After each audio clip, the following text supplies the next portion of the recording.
Well, hi, everybody. Welcome to the show. Thank you all for being here. Um, did I get a TikTok Shives? I did. Oh, I got multiple TikTok Shiveses. David Colby stealing Dana's gimmick. My God. The wow, the boldness. The boldness. Like just flagrant gimmick theft right in front of her. Jesus. Anyway, hi, everybody. Uh, glad you could be here. As usual, I am going to be answering questions from my wonderful Patreon patrons and channel members first thing. So if you have something for me in the live chat, please try to hold off on saying anything that you want me to pay attention to. Until I get through the patron and the member questions, I'm going to try to get through them as quickly as possible and give succinct, pithy answers because I've got 36 pre-submitted patron and member questions, which might be the record. I'm not sure, but it might be. I don't neurotically keep track of how many questions I always get, but I know 36 is definitely on the high end. So I will try to give each question its due and give it a good enough answer, but I will also try to move through them as quickly as possible so we can spend some quality time together in the live chat. All of us who are here right now. Wouldn't that be nice? Anyway, here we go. David says, I think of it more as gimmick enhancement. We're a team. Did Dana agree to that? I know Dana one short of 37. Isn't that? So is this close? I'm 37. Oh, John, if you just sent it, I didn't get it. It's past 6 o'clock, bud. It's locked. It's locked in. I'm not taking any more questions. So anyway, let's go now to the questions, shall we? There they are. And the first question comes from Zach, who says, do you think the debates are going to be the final straw in undoing of the GOP? I mean, who can guess what the final straw is going to be, or if there even is going to be a final straw? I don't know how much of a difference the debates are going to make, assuming that they go the way I expect them to, which is that Trump will look like a jabbering doofus and Kamala Harris will look like a grown up with some intelligence and thoughtfulness. I think most people kind of see that as the matchup already. So I don't know how big of a difference the debates or the debate, if there are more than one, are going to make. But who knows? I mean, maybe you can never tell. Maybe there are a few people left who are leaning toward Trump, but seeing him make an ass out of himself on national television one more time will be what they need to tip them over into the Democrat side. Maybe, hopefully, I don't know. But I don't know if they're going to be the last straw or not. Lauren, still a giant nerd. How will you be spending the Bell riots? In preparation, I've gathered nothing because it's a real date in the real world, which happens to align with a date from a TV show that first used it 29 years ago. But more directly, maybe you have some good Labor Day weekend plans? I need to live vicariously. Oh, Lauren, pick someone else.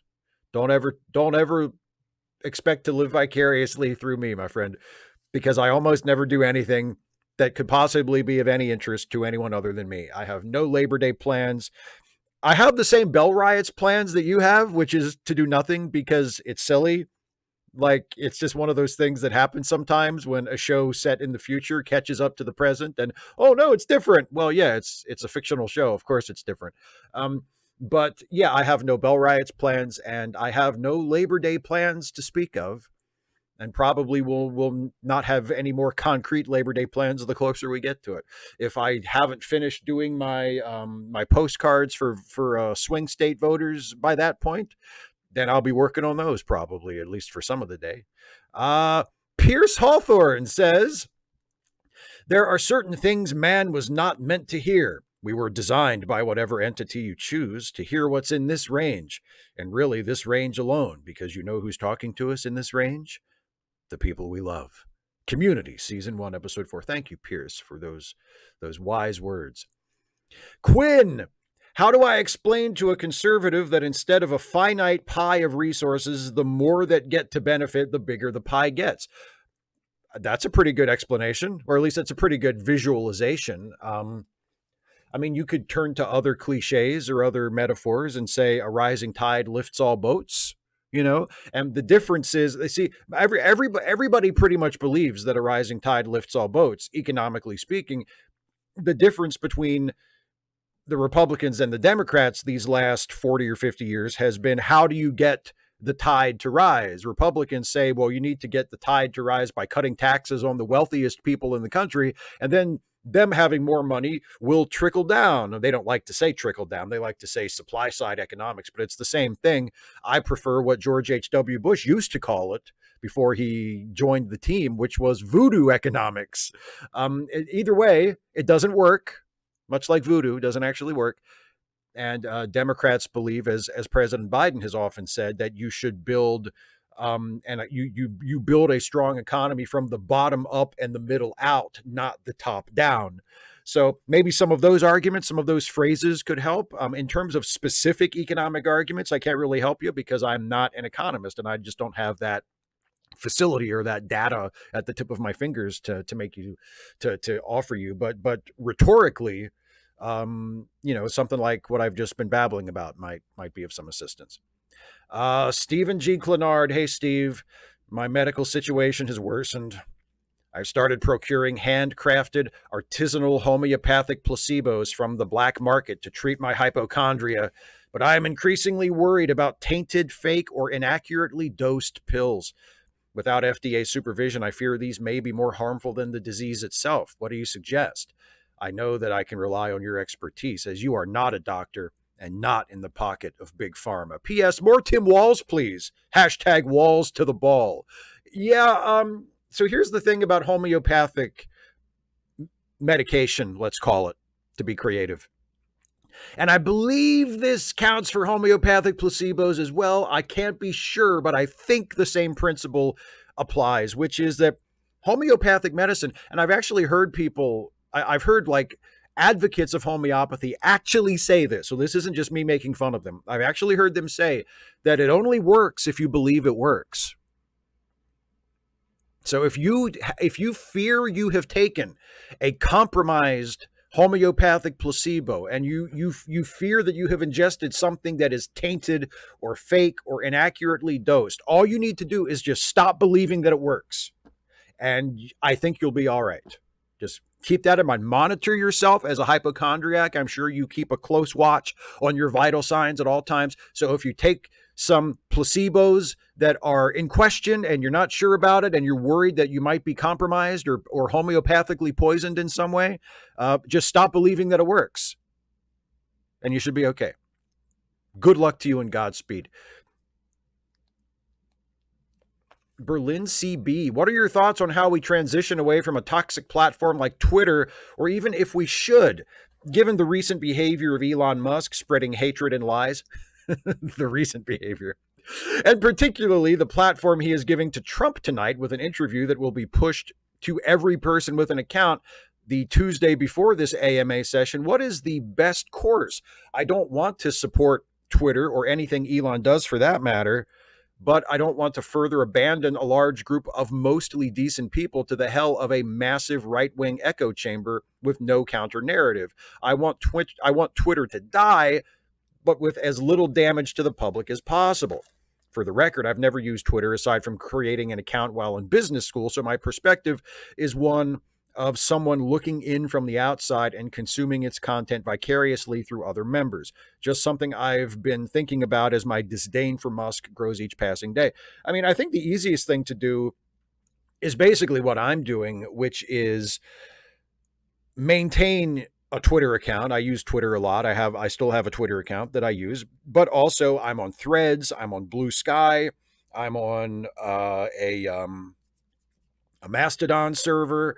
So if and when Twitter finally either like just stops working or it becomes too toxic and unusable that like it is no longer worth my while to even be there at all, I have other accounts, I have other social media sites that I have already set up on, and I have an account and I'm in the process of kind of building a presence on those. So if I do need to just drop Twitter altogether, I can slide over to the other ones and it won't be that terribly disruptive. That's on a personal level, on an individual level, on a group level. I have no idea. Maybe start encouraging people who are on Twitter and worried about what's going to happen to it, or if they should be there or not. Encourage them to find another social media site, that they are comfortable with, that they might be able to move over to as their primary social media platform. I know a lot of people are on Threads now. A lot of people are on Blue Sky now. Those two seem to be the dominant alternatives to Twitter. I don't spend enough time like on either of them to really be able to judge which one I like better or which one I think is superior. But I think just exploring alternatives is a good place to start. Adam Winkleman, do you have a favorite beer? I know, and don't blame you for disliking Miller or PBR, but the question stands. No judgment. Fonz's honor. Actually, I don't personally have a huge problem with Miller or PBR.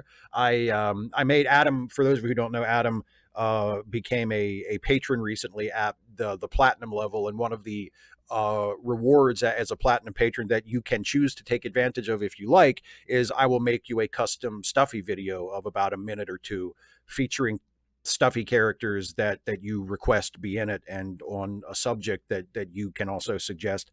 And Adam requested one about Milwaukee, and I put in a joke there about the beer from Milwaukee tastes like piss, and that was a joke in the video. That's not necessarily my personal opinion. I don't really have a strong dislike for the various beers of the Miller Company or for Pabst Blue Ribbon. I really don't drink beer at all anymore. I don't drink alcohol. I think the last time I had an alcoholic drink was probably 3 years ago. I'm not like, I didn't quit for any particular reason. I didn't stop for, as like a conscious decision, like I will no longer drink alcohol. I just kind of stopped drinking it because I stopped drinking it. Years ago, my favorite beer was Yuengling. I stopped drinking Yuengling in 2016 after the owner of the company endorsed Trump. And I said, well, fuck him and fuck his beer. And since then, I haven't really had a favorite beer, and it doesn't really matter now because I don't really drink it. So, Jeff Borowiak / Empire Jeff, did you hear about the goldfish that went bankrupt? Now he is a bronze fish, less valuable metal. Odo and Quark reunited in an episode of Boston Legal, season 3, episode 4. Okay, here is a question. I love a joke and like a factoid and then a question. In Heart of Stone, why did the female founder not kill Kira? And before you answer with Odo would get mad and upset, remember in a later season, they were going to have Kira executed. The female founder believed Odo would return to the Great Link. They were not thinking Odo would get mad, not trust them. The unfortunate thing about being a fan of wrestling is that all you have to do is scratch at the surface to find some not great people. You do not even have to dive that deep into it. Suddenly human, Picard gets stabbed by the boy actually does make sense. From what I have heard, a troubled teen is more likely to attack someone that they like. Like, how can they trust you if you cannot protect yourself from them? Boy, there's a lot in there. You really used those 1,000 characters to your full advantage, didn't you? Why did the female founder not kill Kira? Because Kira is a regular on the show and they weren't going to write Kira out of the show. I mean, that's the real answer.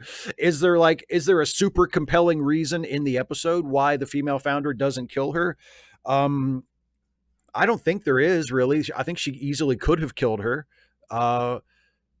And it really wouldn't have changed her plan all that much, but they need Kira to be alive because Kira is one of the main characters. So the female changeling didn't kill her for some reason. That's all I got. And personally, that's really all I need because it's like fridge logic. You know what I mean? It's like something that doesn't occur to you while you're watching the episode. It's something that occurs to you hours later when you remember it and you're like, wait a minute, why didn't the female changeling just kill Kira? It's that kind of thing. And I don't usually hold that against a show.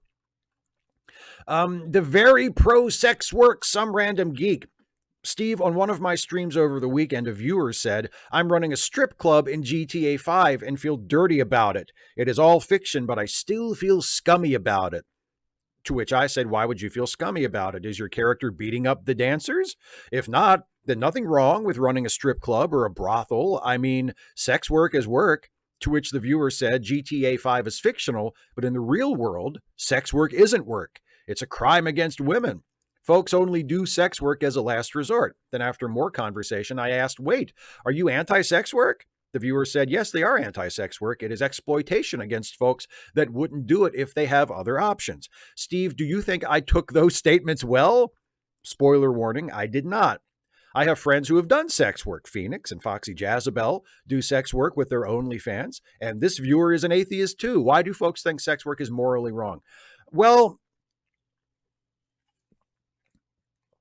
I think it's a mistake of trying to derive a principle from a common state of affairs, let's say. There are, and I think you'll probably agree with this, Geek, there are certain circumstances where sex work is done in a way that is exploitative, that is damaging to the people that do it. That doesn't mean that all sex work has to be that way. That doesn't mean that sex work in and of itself is inherently wrong or anti-woman if we're talking about women doing sex work or anything like that. It doesn't mean that it has to be that way or it always is that way, but in many real life circumstances throughout history, it has been carried out in a way that is harmful to the sex workers themselves, that where they are either forced to do it because of economic circumstances, or they are forced to do it like through threat of violence or violence. You know, they're being pimped out, etc. Like those things do happen. Like people do sometimes get human trafficked and kind of drafted into sex work that they don't want to do. So those things do happen. But that doesn't mean that that's the only way that sex work can ever happen. You know, like your example of a strip club. If you have a strip club, if you run a strip club and all the performers there are there because they want to be there, and you have a healthy, safe, supportive work environment, and you are not abusing the dancers or exploiting them or mistreating them in any way, I don't see any problem with that. I don't see why there would be any objection to that just because of the fact that it's a strip club. So it really depends on the circumstances. And if you look at, well, oh, there's all these situations, you know, where sex work has been used to harm the sex workers, therefore sex work is bad. You're trying to derive a universal principle from a specific thing. And that, you know, I think that's an error. I think that's a logical fallacy that you're doing there. So no, I mean, I think you can acknowledge that there are many, many cases where sex work is done in a way that is wrong and harmful and shouldn't be allowed. But that doesn't mean that sex work in principle is always wrong and always bad and should be, and that people who do it should be looked down on or should be judged or, you know, as being of low character or anything like that. And also sometimes people are just prudes and pricks and hypocrites about sex. Like there's also that. Lendy, I wanted to verify some potentially stolen content with you. Did you authorize the Dark Brandon YouTube account to repost your speech? No, I did not. And if you will check that video, you will see that it ain't there no more. Yeah. So, which is because of me. I filed a complaint and it was taken down. Just for future reference to anybody who might be watching this, thinking of doing that sort of thing. And I would say, I mean, specifically about my work, but for anybody's work, just don't do that. That's a shitty thing to do. What happened was this other channel, the Dark Brandon channel, they took my video that I made, that I put up on Monday about comparing like wearing a Superman shirt to flying a Trump flag, right? And about the double standards and the benefit of the doubt, that video, right? They took that video. What they seem to have done, as best as I can tell, because the running times of the two videos are identical. Their video was like 1 second shorter than mine. So what I think they did was they took the audio from my video, like my performance on my video, and they converted it into another voice using an AI voice changer. And then they put animation over it. So it was like an animated person delivering my words from my performance, like literally me doing it, but in a different voice, a voice that had been converted to another voice using an AI program. They did not ask my permission to do this. They did not contact me beforehand and say they wanted to do this. They framed it in in the comments and in the description as a collaboration between the two of us, which it was not. I did not know about this at all until people were leaving comments on my original video saying, have you seen this? So just for future reference, don't fucking do that, or I will copyright claim your video that is ripping off mine. And I'll be nice about it. I'll do the 7-day version where you can take it down voluntarily and you won't get a copyright strike. But if you do this kind of shit to other people and they find out about it, not all of them are going to be that accommodating, because you also have the option to make it an automatic copyright strike, to file an immediate claim where the person who put up the offending video doesn't have the 7-day grace period to take the video down and avoid a copyright strike. If you want to be like a real hard ass about it, you can say, no, fuck them, copyright strike. And one of these days, if you keep doing this kind of thing, somebody's going to do that. And if you do it to me again, I'm going to do that. Right? Because there's no excuse for that. It's theft. It's wrong. It's lazy. Just don't fucking do that. Just don't ever fucking do that. To me or to anybody else. It's not your work. It's not your video. You don't get to just repost it with an AI voice change and some shitty animation and say, oh, look, it's a remix. No, it's not. That's not a remix. That's a ripoff. So don't do that. Free advice. Stop doing that. And yes, and Lendy, and to everybody else who brought that video to my attention, thank you very much. Ghost Wheel, what historical event that has occurred in the time span of your life to this point do you think will be considered the most important 100 years from now? I mean, if it's not 9/11, I shudder to think what else it would be. If something of that level of importance is going to happen, for the rest, within the lifespan I have left, I don't know what it would be. It's got to be 9/11. 9/11 broke our hearts and it broke our brains. And our hearts have healed, but our brains have not. It's got to be 9/11. Mostly for the worse. There might be a few things that 9/11 did that were for the better, at least in the immediate aftermath. But long term, especially here in the United States, 9/11 fucked us up in ways that we have still not recovered from. So I would have to think it's got to be 9/11. Angel W. Cabot, Steve, what do you think about the fake Star Trek movie teasers created using AI? I've seen a couple of them in YouTube. Yesterday, I saw one of a new Star Trek TNG movie starring Robert Downey Jr. as William Riker. It looked so real that for a second I thought it was true. On the other hand, I believe that the producers of those videos should not play with the hopes of the fans. Also, those videos show that movies as an art form are coming to an end. Now, any idiot can make a fake movie in the garage. I just don't see the appeal of them. I mean, I'm not someone that's going to sound like a sky is falling alarm about it, as long as it's fans just fucking around. Like, I don't see the point of it. I don't see the appeal of it. My worry is when actual movie studios start doing that kind of shit. And then, instead of having Robert Downey Jr. or any other actor actually play a role and make a film with human beings making it, the movie studios decide that the AI technology has gotten to the point that they can just do without actors altogether, and just, instead of idiots making fake movies in the garage, it's, movie studios making AI movies instead of movies with actual performers and writers and artists. That's what worries me. Somebody with too much time on their hands, making fake AI trailers for non-existent movies.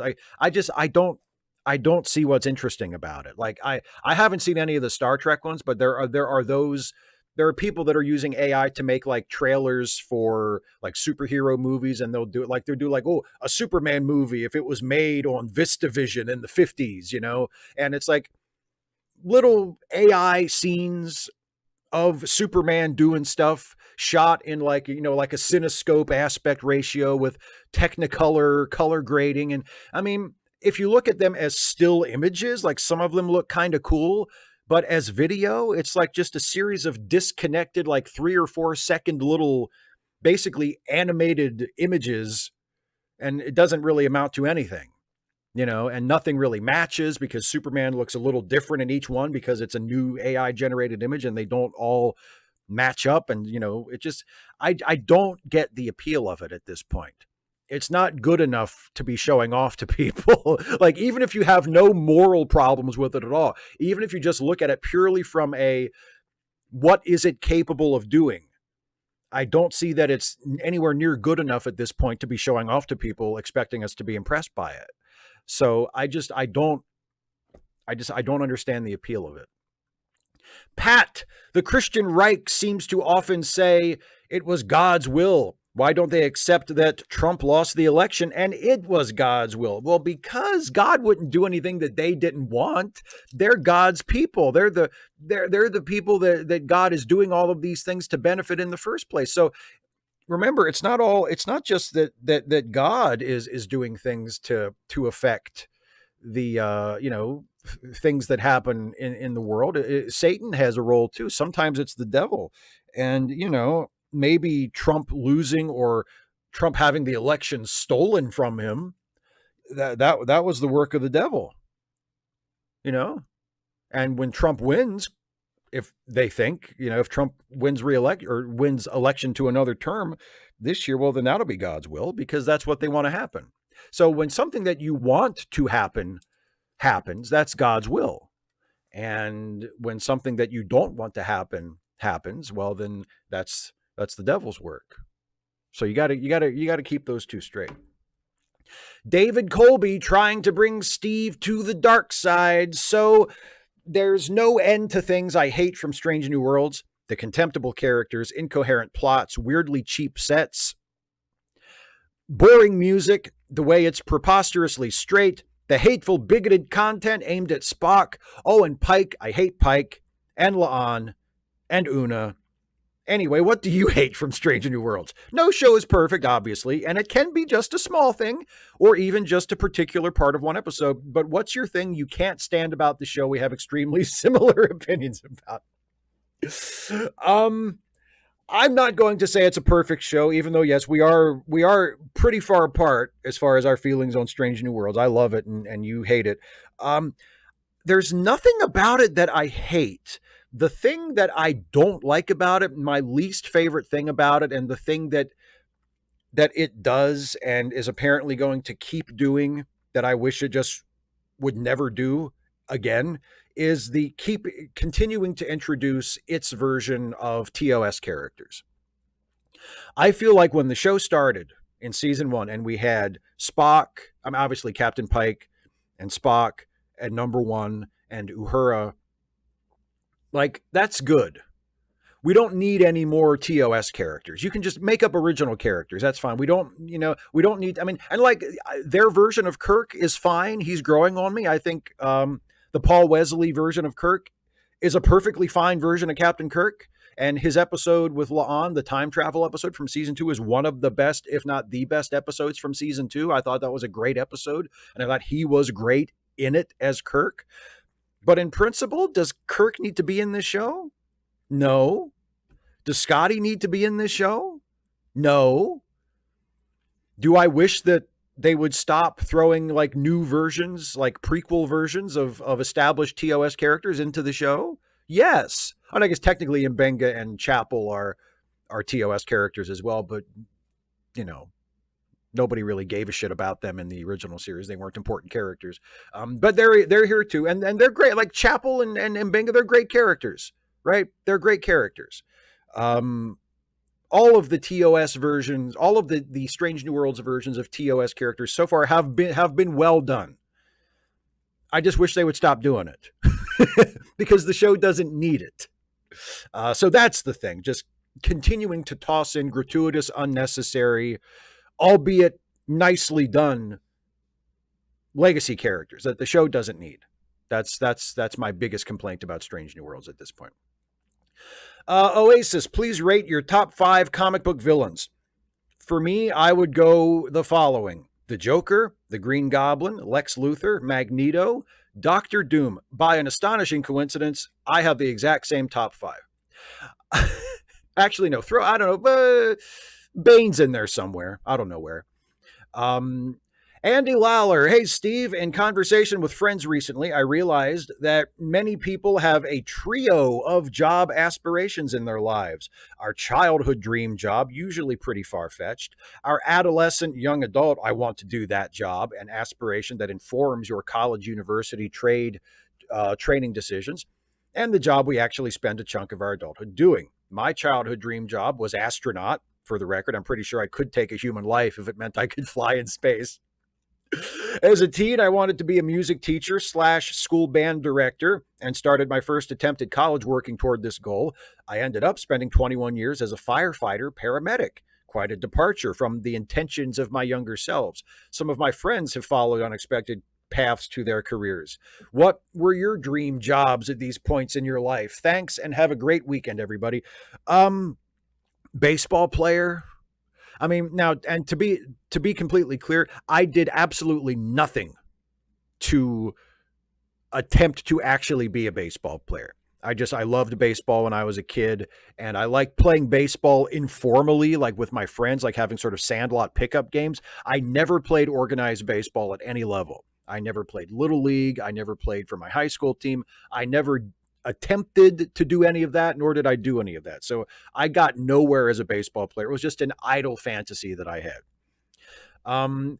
In middle school and high school, I started thinking I wanted to be a writer, like because I discovered that I liked writing and that I was okay at it. And I thought maybe I'll be a writer, like a prose writer, like a writer of books, magazines, periodicals.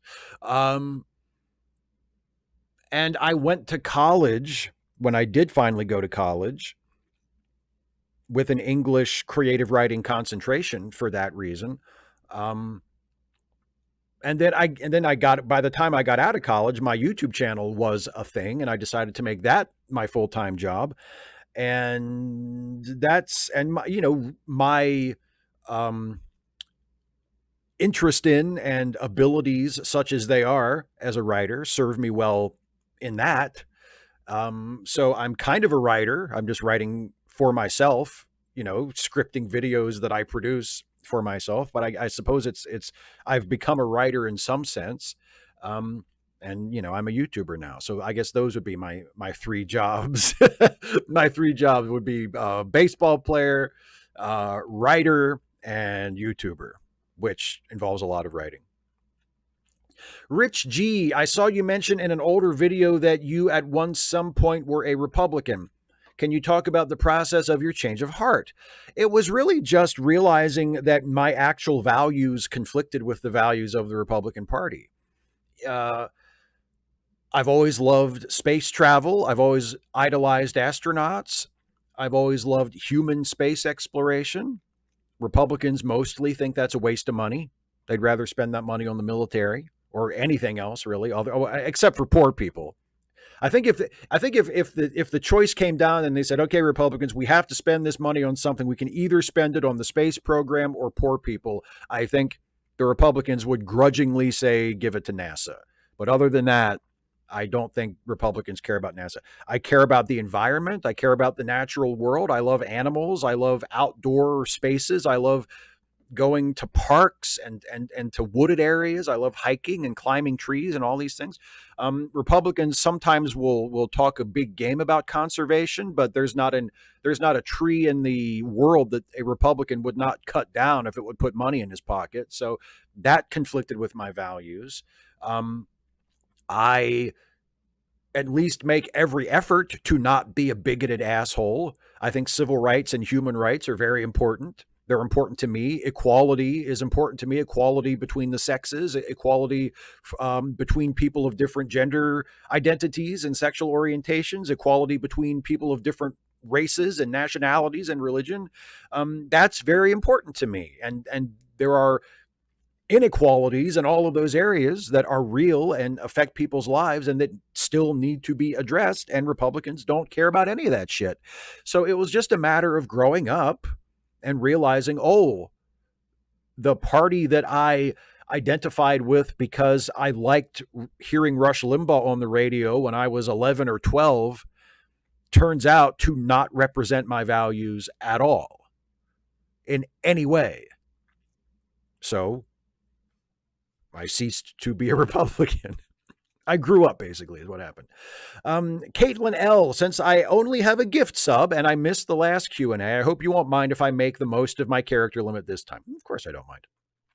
I tried to be fairly concise the last time I had a gift sub. I've been pretty concerned recently with the way the new Labor government here has been treating trans people and, to a lesser extent, some of their conflicting rhetoric about disabled people. It's totally understandable you've been focused on Biden and Harris in your political videos these last few months, but I'd appreciate it if you took this time to chat a little about the UK situation, but also on something lighter. What's your favorite sports or wrestling thing to have happened lately? So on the trans discrimination in the UK, it reminds me a lot of how some liberals in this country, not so much anymore, but still sometimes, and a lot more in years past, they dismissed trans issues as, well, yeah, of course, we're on the side of trans people in spirit, in theory, but there's just more important stuff right now. And it kind of sounds to me like the Labor Party is sort of taking that approach where they're like, yeah, of course, in a perfect world, we would love to, fight for trans equality and to give trans people access to health care and, to live lives of acceptance and dignity and love. Well, yeah, that'd be great. But we've just got more important shit to do right now. It's just, and we don't want to rock the boat and piss people off and risk losing our base or losing our support or losing our constituencies by pushing too hard on trans rights, because that might piss some people off. We don't want to, it's not worth it. Right. That's the impression I get. I could be wrong about that because I haven't followed, as you point out, I haven't followed politics in the UK as closely as I followed it in the United States. But that's the impression I get, that it's Labor saying, yeah, sure, we'd love to be on your side on this, but we don't think you're important enough to fight for. And that sucks, because a human rights issue should not be treated that way. A couple years ago, Bill Maher, privileged, out of touch asshole that he is, referred to trans rights as a boutique issue. And said the left has to stop getting overly concerned, and the left has to stop getting caught up on these boutique issues like trans rights. And a human rights movement should never be treated like a boutique issue, and that's what it seems like the Labor Party is doing, like they're just treating it like, no, that's not important. Trans people are expendable. Trans rights are expendable. They're acceptable losses. And that's fucked up. That's fucked up. And there's no excuse for that. And on a lighter note, my favorite, and this actually kind of relates to the trans thing, my favorite sports related thing, Imani Khalif, the Algerian boxer who won the Olympic gold medal in her weight class and was the target of misogynistic and misplaced transphobic abuse because people were convinced that she had to be a man pretending to be a woman, which is what they think trans women are. But they thought, oh, she's too dominant. She must be a man. And it turns out she's not a man in any sense. She's a cis woman. She's not even a trans woman, which a trans woman is also not a man. But that's what they were insinuating. She was so, and it turns out she was a cis woman. She is a cis woman. And now she's suing a bunch of those motherfuckers who stirred up all the bullying and the hatred and the suspicion and the misinformation about her, including J.K. Rowling, including Elon Musk, and including Logan Paul. And I have no idea how far she's going to get on that case. I have no idea, legally speaking, how much of a case she has or if she'll ever get any money out of these motherfuckers at all. But God damn it, I hope she does. I hope she takes them all to the cleaners. I hope she fucks them all up so bad they never open their fucking mouths in public about trans people again, or about women, or about any of the other groups that they bullied and dragged through the mud because of what ignorant fucking assholes they are. So that was my favorite sports related thing. Also, the women's gold medal basketball the women's gold medal game in basketball in the Olympics between Team USA and Team France, fucking amazing, absolutely phenomenal. Team USA won by 1 fucking point. One of the most awesome basketball games I've ever seen in my life. It was amazing. I was jumping off my couch when I watched it. It was awesome. Fantastic. And Team USA won. So yay, bonus. And favorite wrestling thing? Joe Hendry in NXT. Joe Hendry showing up in NXT and being like kind of a regular presence there. That's very cool. Danny K. Hey, Steve. Wow, you've just blown my mind. In the Picard Season 1 episode, Stardust City Rag, Patrick Stewart wasn't doing a terrible, wacky French accent. He was doing a perfect, dignified Savagarian accent. Maybe those writers knew more than they were letting on. Thanks. Hope all was well. Yeah, I think, Picard, obviously, Picard is a well-traveled man of the galaxy. He's probably visited Savagar a time or two. So, he picked up the accent. Good for him. Agent Meister, the 17th most wanted man in Scotland. Peldor Joy, Steve. I listened with interest to your not actually Trek Actually. I almost tripped over my own abbreviation there. Not actually Trek Actually video regarding the aesthetic of modern Star Trek and how it is at variance with shows that have gone before. I've been hearing this from several sources for years now, and with the greatest of respect to the person whose comment you read, I'm left wondering what it is these people want. I genuinely want to know if they want shows like Disco or Strange New Worlds to look like TOS, with its costumes that look like pajamas, props that wouldn't fool a child, and sets that are being held together by spit and Hail Marys. I love TOS, and it is always neck and neck with TNG for my favorite Trek show ever, but I'm sure if Gene Roddenberry and company had the budget and tech, TOS and even early TNG would have looked a lot better. Or maybe I'm reading the room wrong. But then again, the Enterprise computer in Strange New World sounds completely different to the computer in TOS. How was this show ever greenlit? Loved the Starfleet Chef, by the way. Bon appetit. Thank you very much. I'm glad you enjoyed the Starfleet Chef video. Yeah, I don't know. I feel like a lot of people, it's a Thermian argument is what it is. It's people who believe that the creators of new shows, if they are going to do something in their new show that depicts something that happened in the era that was previously depicted in one of the old shows. So if you're going to do a show like Discovery or Strange New Worlds that takes place before the original series, or roughly in the same era, then you should feel an obligation to faithfully recreate the aesthetic of the original series in your new show because, quote unquote, that's the way it looked. To be historically accurate, as though this is actual history. I've frequently had people make this exact argument. They said, well, if you were going to make a movie set during World War II, but then you had World War II soldiers carrying around iPhones and using laptop computers and wireless technology. Well, that everybody would know that was wrong because that kind of technology didn't exist in the 1940s. Yeah, you're right. Because the 1940s were an actual era that really happened in real life. So if you are doing a World War II movie and you as the filmmaker want it to be accurate to that era, then yes, of course you wouldn't have them carrying iPhones around or whatever. But Star Trek isn't real history. Star Trek is a made-up TV show. And if you have an idea for a Star Trek show and you want to have it take place roughly around the same time that Star Trek, the original series, took place, you can still make that show look however the fuck you want because it's a made up fucking show. Period. Period. They're not historical documents. It's a TV show. Now, if you want to make your aesthetic match the aesthetic of the original show, go for it. That should be your choice. That's my whole point. You, as the creator of the show, should have a choice to make it look like it looks in Discovery, to make it look like it looks in Strange New Worlds, to make it look like it looks in Star Trek Continues, the fan film series, to make it look like it looked in Star Trek Enterprise when they had the Mirror Universe episode where they found the TOS era ship and it was an exact recreation of the original set. Or how it looked in the holodeck scene in Relics when Scotty goes back to the original Enterprise bridge and it looks the same way it looked on TOS. So, I mean, obviously there were story reasons for that. There were character and thematic reasons why it had to look exactly like it looked in the original series for that episode and that scene to make sense.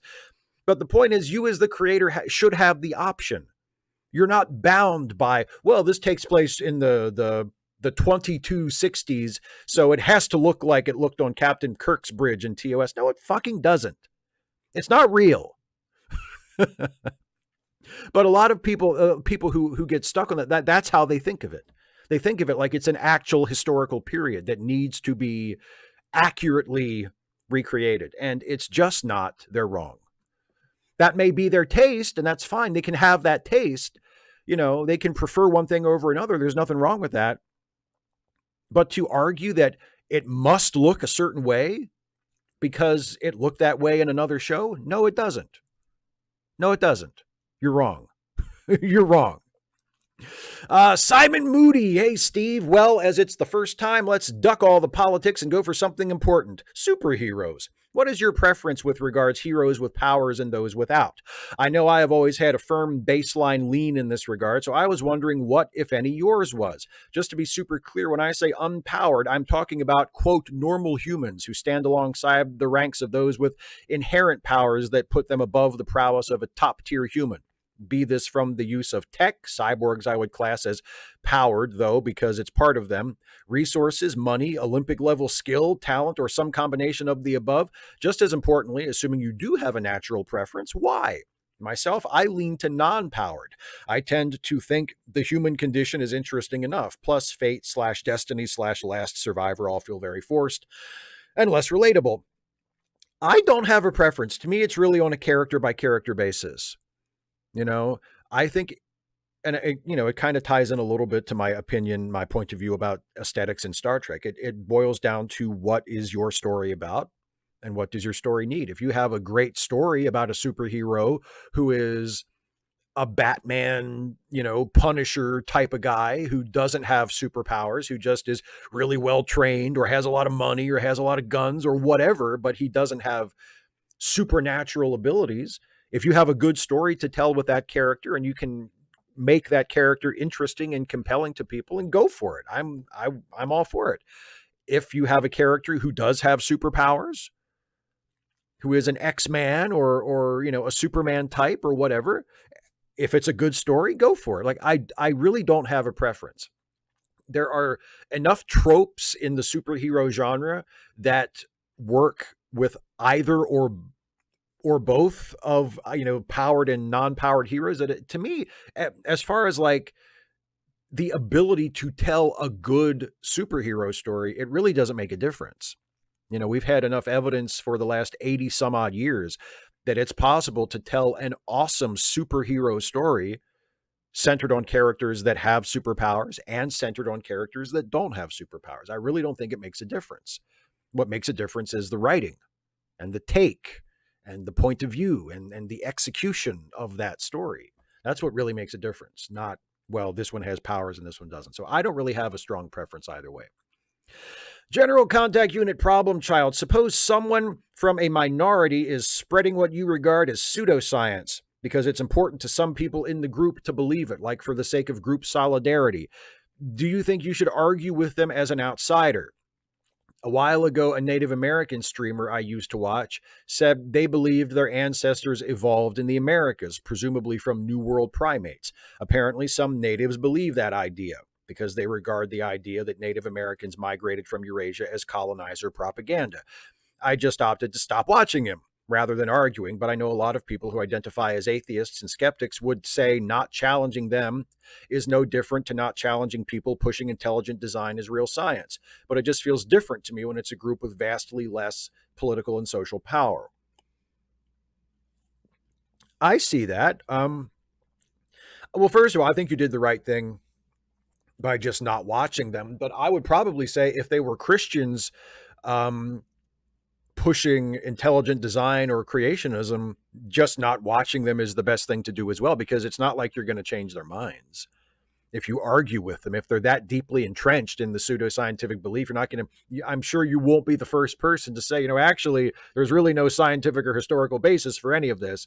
I think you should always ask yourself, what am I trying to accomplish here? If you're going to wade in and you're going to try and argue against whether they believe that their ancestors evolved from primates in the Americas, or they believe that God created the earth in a special creation and humanity was formed out of the clay by the hand of God, whatever they believe, what are you trying to accomplish by arguing with these people? Now, if they try to force their beliefs into public policy or into schools, if it's a case like creationists in recent history, where they have tried to force their non-scientific religious beliefs into science classes, well, then that must be opposed. And if Native Americans are doing that, I think the same thing. If a group of people, if a group of indigenous activists tries to get the belief that early, ancestors of Native American peoples evolved in the Americas as like a separate group and get that taught as science in public schools, I think that needs to be opposed too. I don't really see any value or any reason to insert myself as an outsider into internal conversations that they're having with each other, or to try and tell them that there's something incorrect about their culture if it's just about their culture and their beliefs and their identity as a people. I see no reason at all, and I have no interest in doing that and just sort of stepping into their zone and saying, oh, you're wrong about all this. That's none of my business. I don't give a shit. But if they try to force it into the public sphere and say everybody needs to be taught that this is a scientific fact when there is no scientific basis for it at all, then I think that needs to be smashed.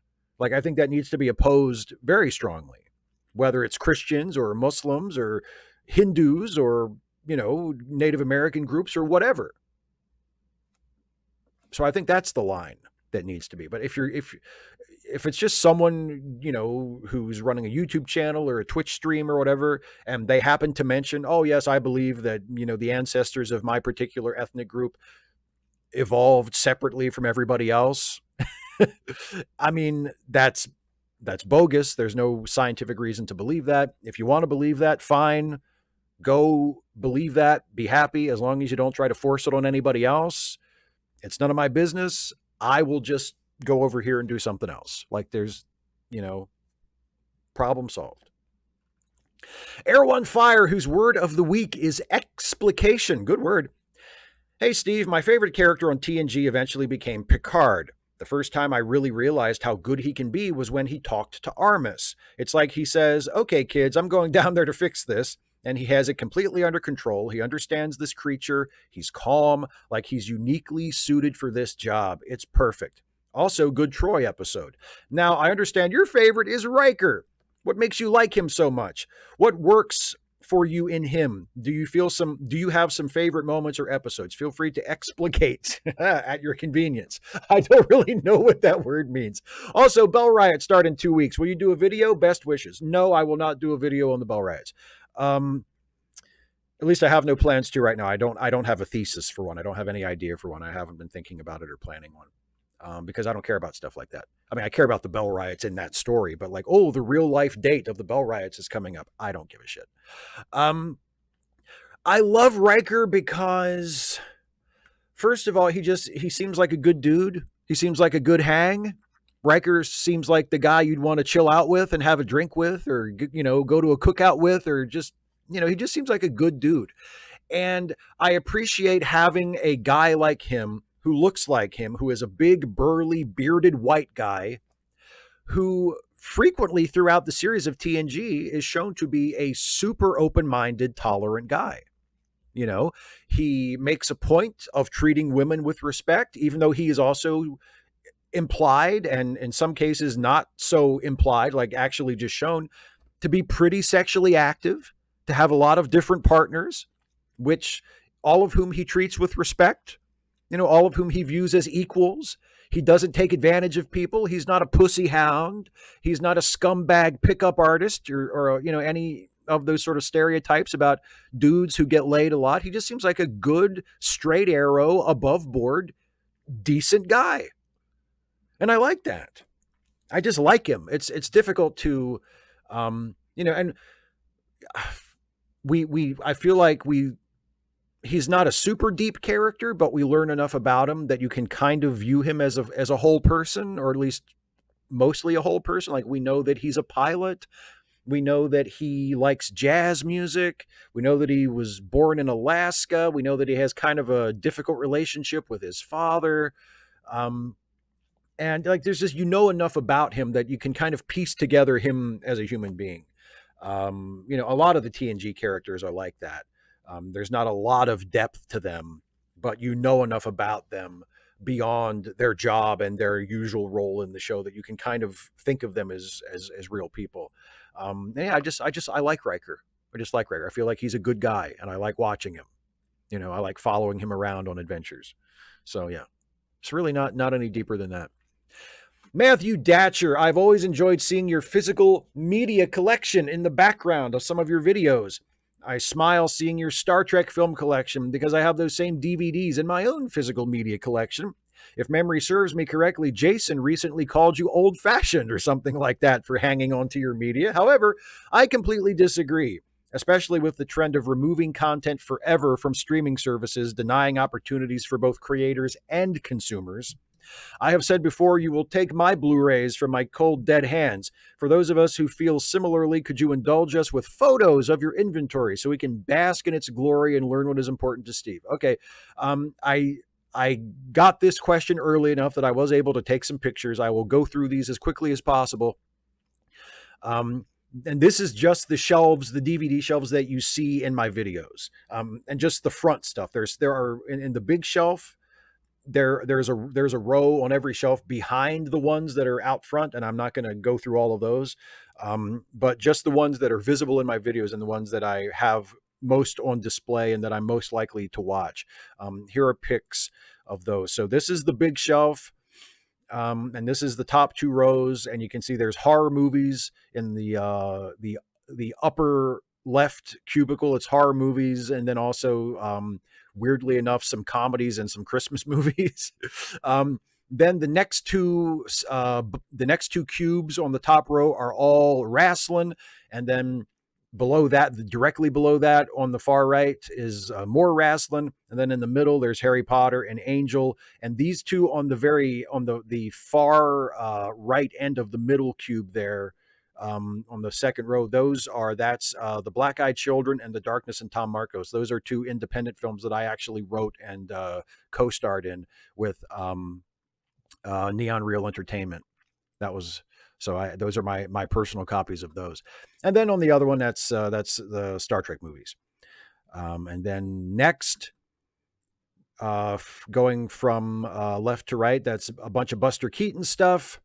And looks like some other silent movie things. And then on the very edge of the first square there, it's my copy of the 1967, 1968, 1966 maybe. Anyway, the 1960s era TV version of Death of a Salesman, starring Lee J. Cobb as Willie Loman. And then in the middle, there's my DVD set of North and South and The Lieutenant, the TV show that Gene Roddenberry did right before Star Trek. There's some golden age of TV stuff, some live TV anthology stuff like Studio One and Playhouse 90, Suspense, The Defenders, that sort of thing.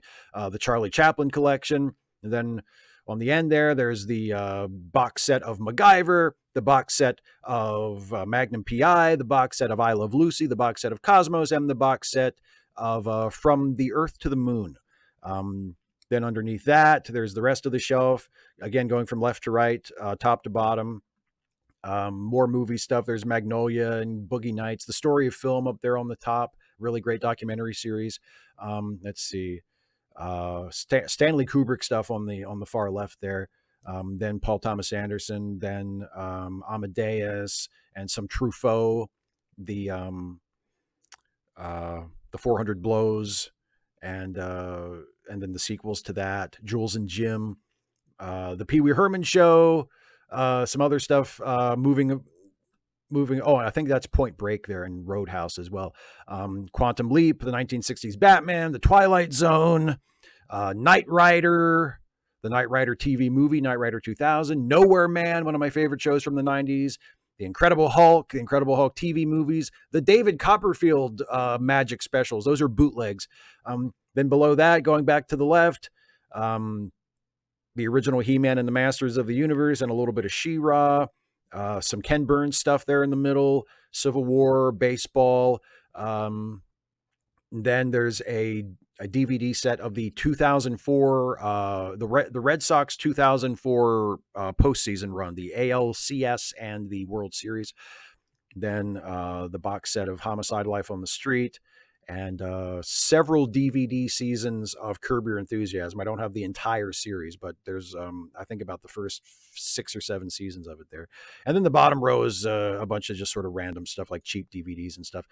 Now, this is the other shelf. Top row is Mystery Science Theater. Second row is also some Mystery Science Theater and some riff tracks. Then there's the Jeremy Brett Sherlock Holmes, some more Sherlock Holmes stuff filling out most of the rest of the row. And then at the very end, there's the original Jurassic Park movies.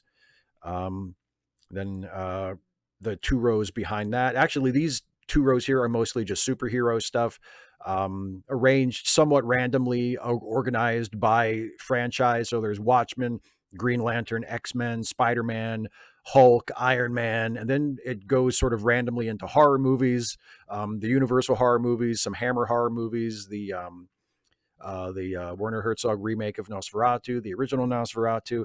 The second row there, a bunch of Batman stuff, as you can see, Batman animated series, some Batman animated series movies, the Batman serials from the 1940s, the 1960s Batman movie, the Tim Burton, Joel Schumacher Batman movies, the Nolan Batman movies, some of the Batman animated movies from more recent years, and some of the Justice League animated movies. And then bottom row is Superman. So Superman Doomsday animated movie, some of the other Superman animated movies, the Kirk Alyn Superman serial, the All-Star Superman animated movie right before that, Super Friends and Superman the Animated Series, the George Reeves Adventures of Superman complete series, Lois and Clark Adventures of Superman complete series, and then the Superman Christopher Reeve movies box set, which has all 4 Christopher Reeve Superman movies, as well as Superman Returns. So those are the DVD shelves that you can see behind me in my videos. Lynn Kibblemom, who is a proud childless cat lady. Hi, Steve. Hope you're doing well. We all know that you have an extensive collection of Star Trek action figures, which you've used so effectively in your comic series. I hope you'll get back to making those, maybe after the election. Anyway, my question is, do you have a Tribble? I had one back in the day. It didn't move or purr, so it probably ate some of that poisoned Quadrotriticale. It was still pleasant to hold, rather like an ermine violin without strings. Mine came with a leash attached, so it could function as a keychain. Nice low-maintenance pet. So are you a Tribble owner? I am, in fact. It's right here. It takes batteries, and if I had a good battery in there and it was turned on, it would make a noise if I handled it. I used to make a joke about like smacking it, and it would go because I would really like abusing my Tribble. I'm a very bad Tribble owner, but yeah, I have a Tribble.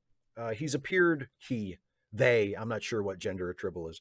The Tribble has appeared in a handful of my videos over the years, but it's been a long time since I've had the Tribble actually show up in a video. But yeah, I keep the Tribble back there on the top of the dresser. So yes, I am a Tribble owner. Put the Tribble back.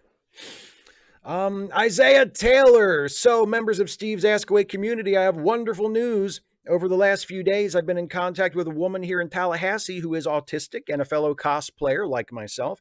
We bonded through Instagram. I believe we attended a local Comic-Con here, and she really liked my Guy Bluford cosplay, and we have been in contact for the past few days, both describing ourselves. Steve, as you know, I have not had the best results when it came to women, but I think this try could be a turning point for me, bonding with the opposite sex. While I don't think this will be anything more than a friendship, can you or the audience give me tips and such on respecting her boundaries? I want to take it slow and careful. She has gotten me into the Netflix series League of Legends Arcane, and I love it.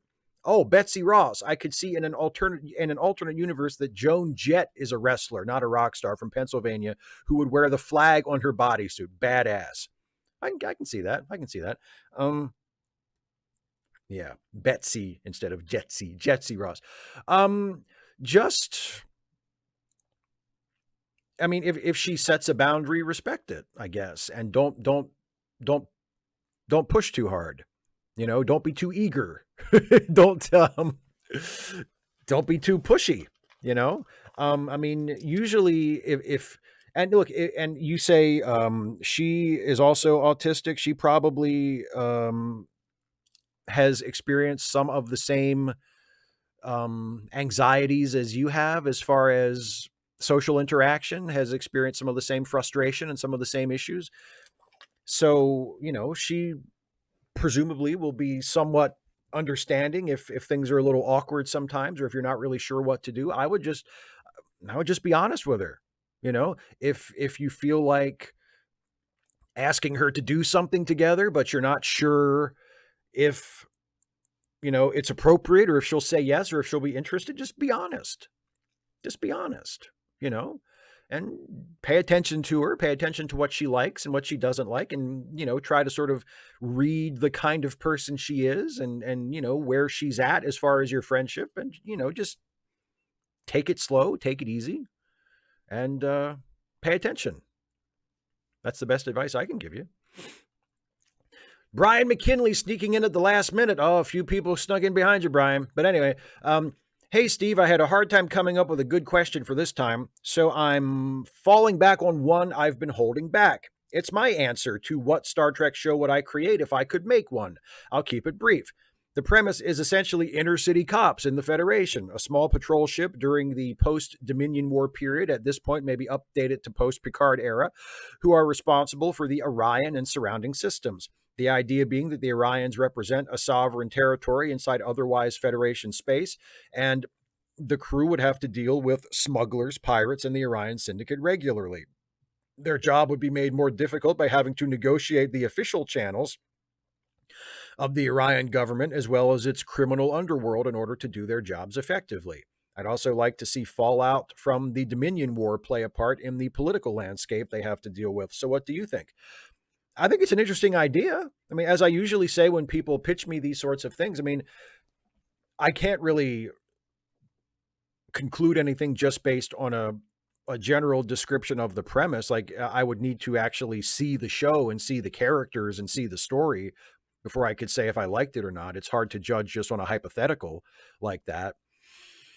But I think it's an intriguing premise for sure. Absolutely. I think, and it's an angle that Star Trek has never really explored, you know, that kind of Star Trek show. So no, I would be interested in, you know, if I heard that this was going to be a real show, I would be intrigued. I think it's a solid starting point. Kari Hughes, hi Steve. I was going to divide this question into two long questions. Ari, your awful joke, because I simply didn't get it. Anyway, as a true Tolkien nerd, what do you think of season 2 of Ring of Power? I can promise you that I hated season 1. Do you think season 2 will be any better? Well, I can promise you this. If I watched either season, I would probably feel the same thing about season 2 as I would have about season 1, which is, why did I waste however many hours of my life this took watching this? Because that's how I felt when I watched all 3 Lord of the Rings movies for late seating. And I knew the answer. I watched them because I was reviewing it on a podcast with my friend, and I had to watch it because it was the movies we were watching for those episodes. But absent that reason, I would not have watched any of them because I do not enjoy that kind of movie. And I believe I have said before, if I ever got a time machine and I decided to go back in time and kill Hitler, one of the great side benefits of that is as long as you're back there in the 30s to take out Hitler, it's not that big of a deal to slide on up to England and take care of J.R.R. Tolkien too. A patron of the Shives. There are 80-ish days until America's referendum. By the way, I'm not saying J.R.R. Tolkien was as bad as Hitler. I'm just saying if I was back there to kill Hitler anyway, I would do myself a favor and just take out Tolkien as well. Not that he's evil or he deserves it. He doesn't deserve it. But as long as I'm back there, I might as well, right? It's like you go to a gas station to fill up, get a sandwich too. That's all I'm saying. Now, I'm not saying that he's the same as Hitler. He's not. I'm just saying as long as I'm there, what's stopping me? Anyway, there are 80-ish days until America's referendum on the future. As the two parties head toward November 5th, the dichotomous nature of this election has never been as pronounced. We no longer must choose between donkeys and elephants, but, paraphrasing Dickens, we are choosing between the best of times or the worst of times, an age of wisdom or foolishness, an epoch of belief or incredulity, a season of light or darkness. The Harris Walls ticket says, we are not going back. I agree. To better oneself, one needs critical self-evaluation and the conviction to implement change. Stagnation leads to complacency, which goes nowhere. To enjoy the best of times, wisdom and belief in that wisdom must be employed. Then, perhaps we can all step into the light. Our nation is entering the spring of hope, not Trump's winter of despair. Voting on November 5th will be a far, far better thing that we do. What are your thoughts on one of my favorite authors, or just on these times? He's extremely useful rhetorically, isn't he? You really did a good job of working as much Tale of Two Cities into that as possible. Nicely done. I like Dickens a lot. I must say I am not a scholar of Dickens. I have not read everything he ever wrote, and my taste in his work tends toward his most popular stuff, like A Christmas Carol or A Tale of Two Cities. But I find him to be a writer that I enjoy a great deal, and I like his passionate heart for the poor, for the impoverished. His stories often contain sometimes very righteously indignant depictions of poverty and the injustice of poverty and the shame of a society that allows poverty to continue to exist. That has always endeared Dickens to me, that he was a friend of the poor and a fierce opponent of poverty, and that reflects in his work. So I'm a big fan of Dickens. Siamak, who is staring down the barrel of 2:30 p.m. Move, clock, move. Good day, Steve. I hope you're well. First, I wanted to say I enjoyed your Starfleet chef video and what I will call your Algerian accent, close to French, but not quite, reminded me to recommend a documentary called The Imposter. It's amazing and has someone with that accent. Anyway, Walls is on the ticket now, and it feels like we're firing on all cylinders. Let's make it happen. Because it bothers them so much, would you like to discuss how the GOP and conservatives are just weird? Well, first of all, it's not an Algerian accent. It's a Savagarian accent. And it's perfect. It's a flawless Savagarian accent. As for what makes them so weird, I think they've always had weird beliefs. They've always had weird neurotic preoccupations with the private lives of people they don't like. They've always been weirdly obsessed with people's sex lives and the sex lives of queer people and, the religious beliefs of non-Christians and all of these things that are really none of their business. They've always had these lurid obsessions with those things. And that's always been weird. But I think what makes it really noticeable now is the current Republicans that are sort of the faces of the party now, like the Trumps and the Ted Cruzes and the Jim Jordans and the Matt Gaetzes and the Marco Rubios and the Tommy Tubervilles and of course now the JD Vances. They're such utterly charmless people Like Ronald Reagan had all of the same weirdo beliefs and bigotries and racisms and ignorances, like on the issues and in terms of his fundamental values and principles. Ronald Reagan was really not that different from these modern day Republicans. But Reagan could appear to be a normal person. Like Reagan had the ability to keep his shit together in public, so that even if you thought Reagan was an asshole, even if you listened to a speech Reagan gave and you actually heard what he was saying and heard the policies he was advocating and heard the opinions he was expressing, like you would probably think, oh my God, what a fucking asshole. But he didn't seem like a weirdo. He seemed like a normal person who was an asshole, who was callous, who was uncaring, who was privileged, who was an elitist, who didn't give a shit about the poor, who just wanted to serve the rich. But he wasn't a weirdo. He had personality. He had charm. He had a degree of self-awareness. He seemed to have recognizable human emotions.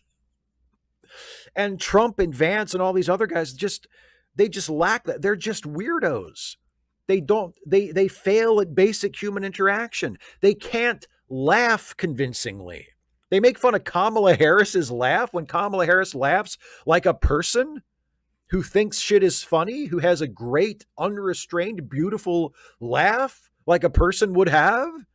And then J.D. Vance's laugh is just to sort of like push out the syllables, like, you know, like a laugh. Like fucking Commander Data laughed more convincingly than J.D. Vance does. It's the falseness and the complete lack of recognizable human emotions and behavior and personality. That's the weird part. Like the shitty, ignorant, bigoted beliefs haven't changed in my lifetime and longer, but it's the presentation. It's like, God, you guys are just such weirdos. Like it's like you don't have any idea how this human interaction thing works at all.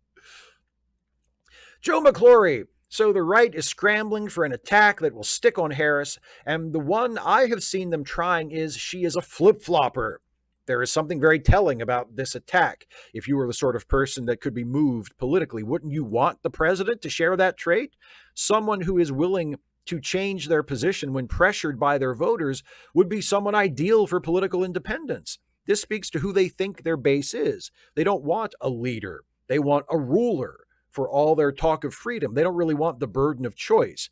The only freedom they care about is the freedom to oppress those beneath them.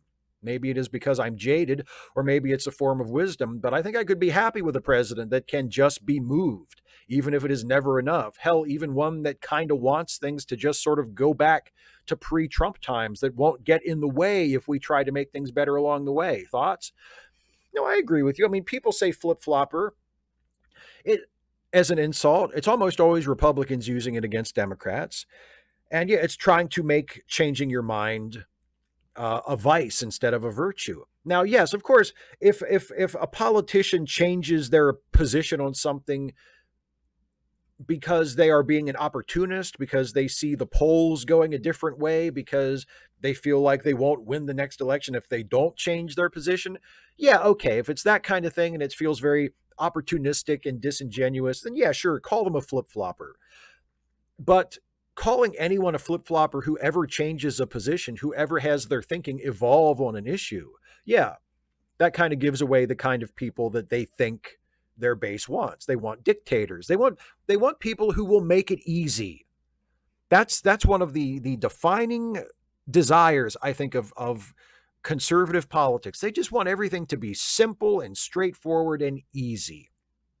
Things are the way they are, and they don't change. So why should your opinion about anything change?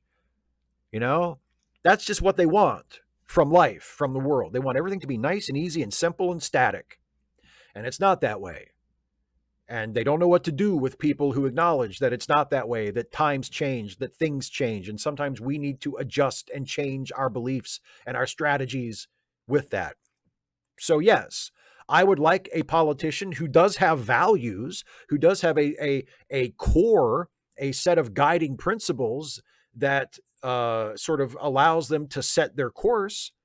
But I also want them to be open-minded enough to be willing to change if the facts dictate, or if circumstances dictate, or if they are persuaded that this is not the right way to go and this is the better course. Like that, yes, that's what I want.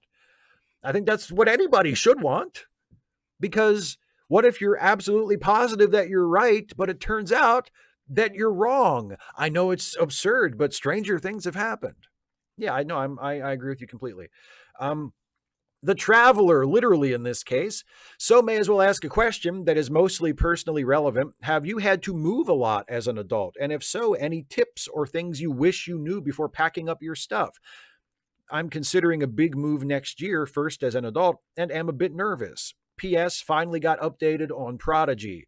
Loved the series, but just wished Chakotay and Janeway had confirmed romantic closure.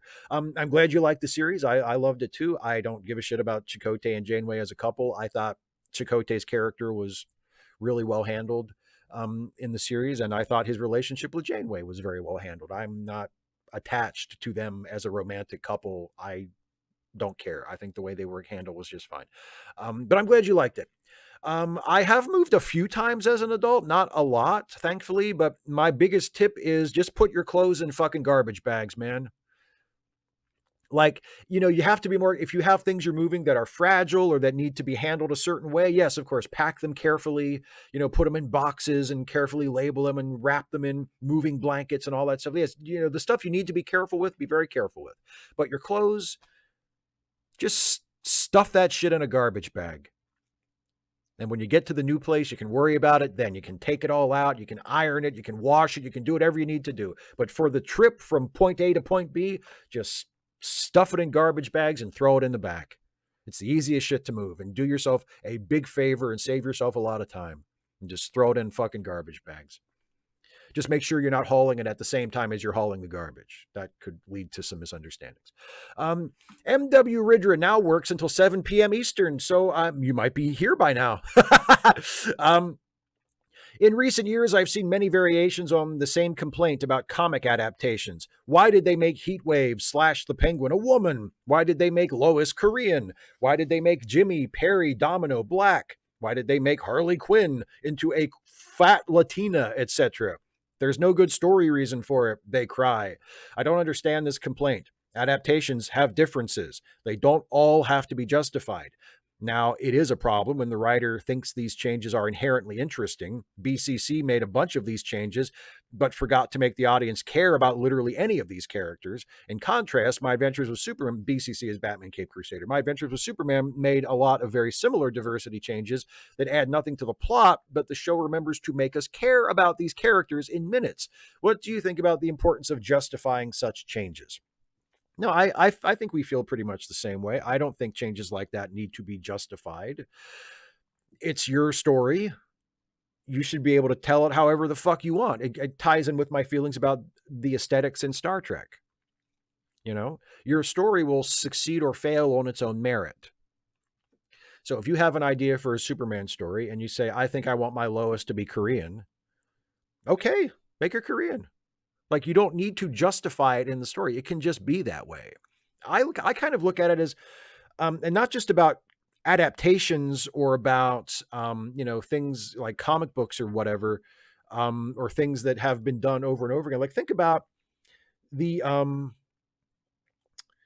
Denzel Washington version of Macbeth that came out a couple years ago, where Denzel Washington plays Macbeth. And traditionally, Macbeth is not thought of as a black character, and people like the real life figures on whom the characters in Macbeth are based. I mean, it's not would probably not have been black, but who cares? It's a play. It's a movie. You cast an actor because you think he's right for the part, and you have your own reasons as the director or the writer or whoever for doing that. It's like if you go to see a stage production of a show and there are actors of color playing parts that were traditionally played by white actors in previous productions. You just figure, well, this is this production. This is this company doing the play. It's these actors telling the story. And it doesn't matter. Are they going to explain why Sherlock Holmes is black? Probably not. Why? Who fucking cares? It's a play, you know? Is he a good Holmes? Did they cast a good actor to play him? Well, then who fucking cares? You know? And that's how I feel about it. No, it doesn't need it. The only thing that an adaptation or any kind of production, the only thing that needs to happen to justify any creative choice that the creators make is that it's good. Just make it good. That's my number one question. Oh, they cast, they made this movie and it supposedly takes place in the 60s, but it's about NASA, but there's all these black people in it. But in real life, there weren't that many black people working for NASA. Well, is the movie good? Are the characters interesting? Does it tell a good story? Is it compelling? Is it dramatic? Then who gives a fuck? It's not a documentary. It's a movie. It's a story. Did the actors they chose do a good job? Then who fucking cares? That's basically my attitude. Just make it good. That's all I care about. Just make it good. Russell, hey Steve, this question is about Fancy. To me personally, arguably my second favorite character of the entire show. But one thing I have noticed during my rewatch is Fancy seems to be in control with his emotions and in handling people, meaning racist people, better than he does later on, like the way he handles Captain Haverhill or Andy in the first couple of seasons. He even mentions to his brother not to lose your control when someone acts like a bigot, so to speak. Moving forward, there is this episode titled Weaver of Hate, and Fancy damn near blows the case. There's also Officer Szymanski, who pulls Fancy and his wife over for a busted taillight. While thinking about his speech to his brother and what Reggie would say to Fancy, see, big brother, it's not that easy. Not sure if this is going to go through. My internet is down and I'm using my hotspot for my phone. I wanted to say more about the officer in greater detail, but we'll see. Okay. Well, I think Fancy's attitude toward racism and his ability to easily shrug it off does kind of change throughout the series to reflect the wearing effect on it. You know, like having to deal with that sort of thing over and over and over again grinds you down. I think that's part of Fancy's character development is when he starts out, he's sort of he's the model minority. You know, he's one of the good black guys. You know, he did it the right way and he worked his way up on the force and he became a lieutenant, and see if he can do it, so can anybody else. And racism's not a problem on the NYPD. Why, look at old Lieutenant Arthur Fancy leading the 15th there, right? And he kind of has that attitude. He kind of well, just rise above it. You know, don't worry about it. You know, just be better than that. Prove them wrong by being a better person, right? That's kind of his attitude. And he doesn't always keep that attitude as the show goes on, because the events of the series, the experiences he has dealing with Sipowicz, dealing with other racist cops, dealing with criminals who are brought in who are accused of hate crimes, that gets under his skin, that gets to him, and he responds in different ways as a human being would respond in that situation. You know, he grows beyond his original conception because it's a good show and the characters are written that way. They're written like human beings and they grow and they change and evolve. You know, and Sipowicz does too. Like you could say, well, Sipowicz starts out, you know, super racist, and he's less racist, or at least making an effort to be less racist by the end of the series. Yeah, that's characterization. That's character development. And Fancy goes the same, experiences the same thing, just in different ways. Dana. Hi, Steve. Happy Friday. It has come to my attention that you are an aficionado of the band Modest Mouse. I entreat you to satisfy my curiosity. How did this come about? What brought them into your sphere of influence, and which song was it that made you a fan? Also, did you know that some teachers spend hundreds and even thousands of dollars providing materials for their students? What the gosh darn heck is up with that? I'm going to send you a link of Mr. Ozuna's Amazon wish list. He just spent $200 on his students. Will you put the link in the description? Ta-ta for now, Steve. I hope you have a weekend that's as delightful as you are. Oh, how nice. P.S. Please feel free to swear vigorously and copiously. I'm certain it would be much appreciated. When Gotham is ashes, you have my permission to swear. I brought a prop to do the Bane voice. And by the way, the link to Mr. Ozuna's Amazon wish list is in the description of this live stream that you are watching now, if any of you would like to go there and help Mr. Ozuna out. So I became a Modest Mouse fan in, I guess, what was it, 2004, when Float On came out. Float On was their big crossover single, and that was the first song of theirs I heard, and I went right out and bought that album, and I loved that entire album. And then I went back and bought all of their past albums that had been released up to that point, and I kept buying their new albums as they released them in the future. They became almost instantly, they became one of my favorite bands. I love Modest Mouse. And you asked me to swear vigorously. There are some Modest Mouse lyrics that actually incorporate some swearing. I hope that I can quote these without scandalizing people. But from their album, The Moon in Antarctica, I think the third track on that is Dark Center of the Universe. And one of the verses from Dark Center of the Universe goes, well, it took a lot of work to be the ass that I am, and I'm really damn sure that anyone can equally easily fuck you over. And it kind of illustrates one of the things I love about Modest Mouse, and especially the songwriting of Isaac Brock, who is their lead singer and their primary songwriter. He writes lyrics that demand absolutely precise phrasing. Like in the next lines in that verse I just quoted, right after equally easily fuck you over, the next lines are, well, an endless ocean landing on an endless desert. Well, it's funny as hell, but no one laughs when you get there. If you can't see the thin air, then why the hell should you care? In order to say lines that wordy to the melody of the song, I mean, the phrasing has to be absolutely perfect. And you can really only sing it like one way, you know? Well, an endless ocean landed on an endless desert. Well, it's funny as hell, but no one laughs when they get there. If you can't see the thin air, then why the hell should you care? Like, you have to get the rhythm precise. And I don't think I even got it precise that time. It's been a little while since I listened to that song, but I love how intricate that is, and how precise it is, and how demanding it is, and how creative it is. They have great lyrics. They have great songs. I think my favorite song of theirs is The Stars Are Projectors, which has the line, the stars are projectors, yeah, projecting our lives down to the planet Earth. What a great fucking line. I mean, just God, what a beautiful image. The stars are projectors projecting our lives down to this planet Earth. What a beautiful fucking line. Who writes that line? Yeah, so and also best album, Lonesome Crowded West. Best Modest Mouse album, one of my favorite albums that anybody has ever done. I'm a huge motherfucking goddamn Modest Mouse fan. I'll get my swearing quota in there.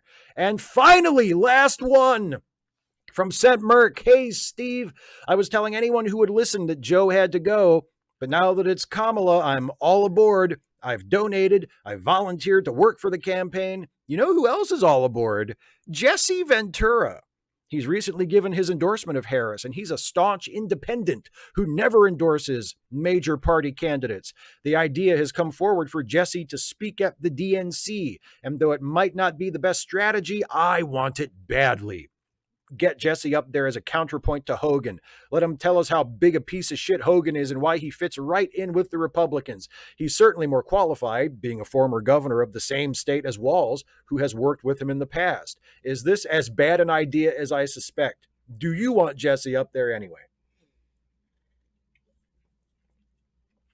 No, it's not as bad an idea as you suspect, but no, I don't want Jesse up there because I think it would be a waste of time, and I don't think it would actually accomplish anything.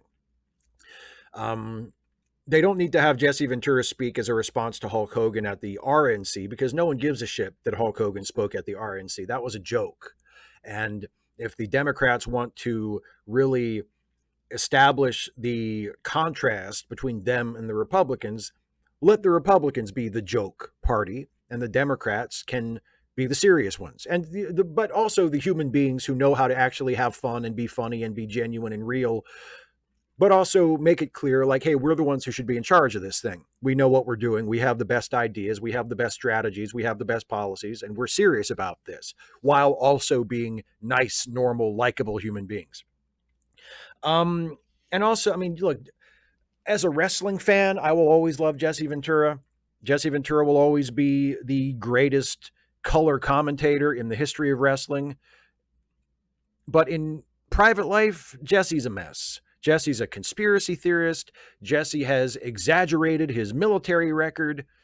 He was telling people for years that he was a Navy SEAL when that wasn't technically true. Jesse has a lot of skeletons in his closet. Jesse has a lot of baggage. I still have kind of a warm spot in my heart for him, but no, I don't want to. And it's great that he endorsed Kamala Harris. I think that's wonderful. Good for him. And it was fun to see that he came to an episode of Raw a couple weeks ago and was welcomed back to the company and was, you know, shaking hands with Triple H and CM Punk. And it's nice to see Jesse back in a wrestling context. And, you know, it's just cool, you know. But as a person, as a political figure, as, you know, I don't want him speaking at the DNC. I don't want him anywhere near the Harris campaign because he's a kook. Like, he's a conspiracy theorist kook. And I just don't think that will do them any favors. So, you know, but I mean, no, it's not as bad, and it wouldn't sink the campaign, but it's just they don't need it. There's too much of a downside, and there's not really any upside to it that I can see. So, no, I don't think it should happen, and I don't want it to happen. But I will always have a soft spot for Jesse because he was the WWF's go-to heel color commentator when I first became a fan and in the sort of old glory days of my wrestling fandom. Whew. That's it. Maybe I might go a little bit longer. I might go a little bit past 8 for this one because getting through the pre-submitted questions took so long. But before I turn my full attention to the live chat, which I will do in just a moment, it is that time of the show where I debut a brand new short featuring everybody's favorite stuffed dog. That would, of course, be Stuffy. And this will be a new Stuffy short that will debut tomorrow on this channel as a standalone YouTube short. But because you all are watching the live stream, you get to see it first before anybody else. So please now enjoy this brand new Stuffy and Friends short.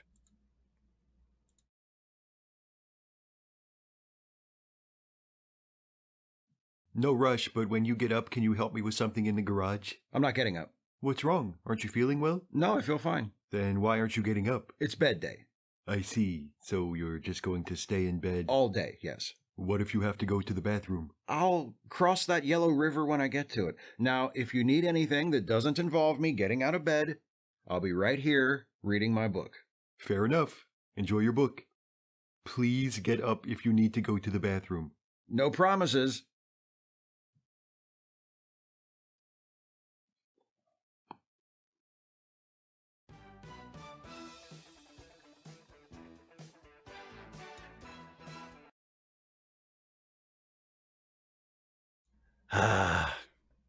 Stuffy, right? Isn't he great? Okay, now let's turn to the live chat. Paulo Kelly right away. Who are you to call Jesse a conspiracy theorist when you yourself spread the conspiracy that Picard season 2 was trash? Not a conspiracy, just my 100% correct opinion.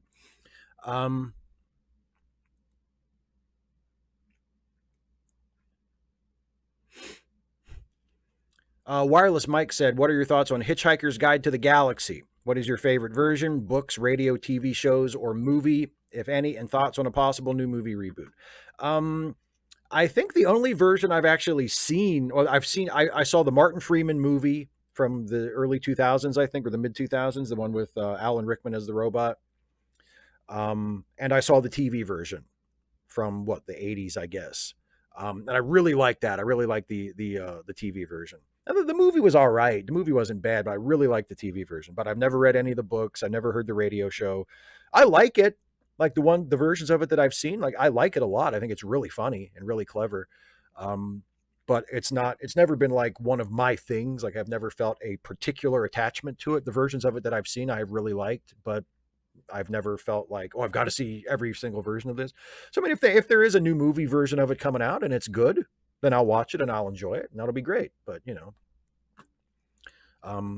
that's about it.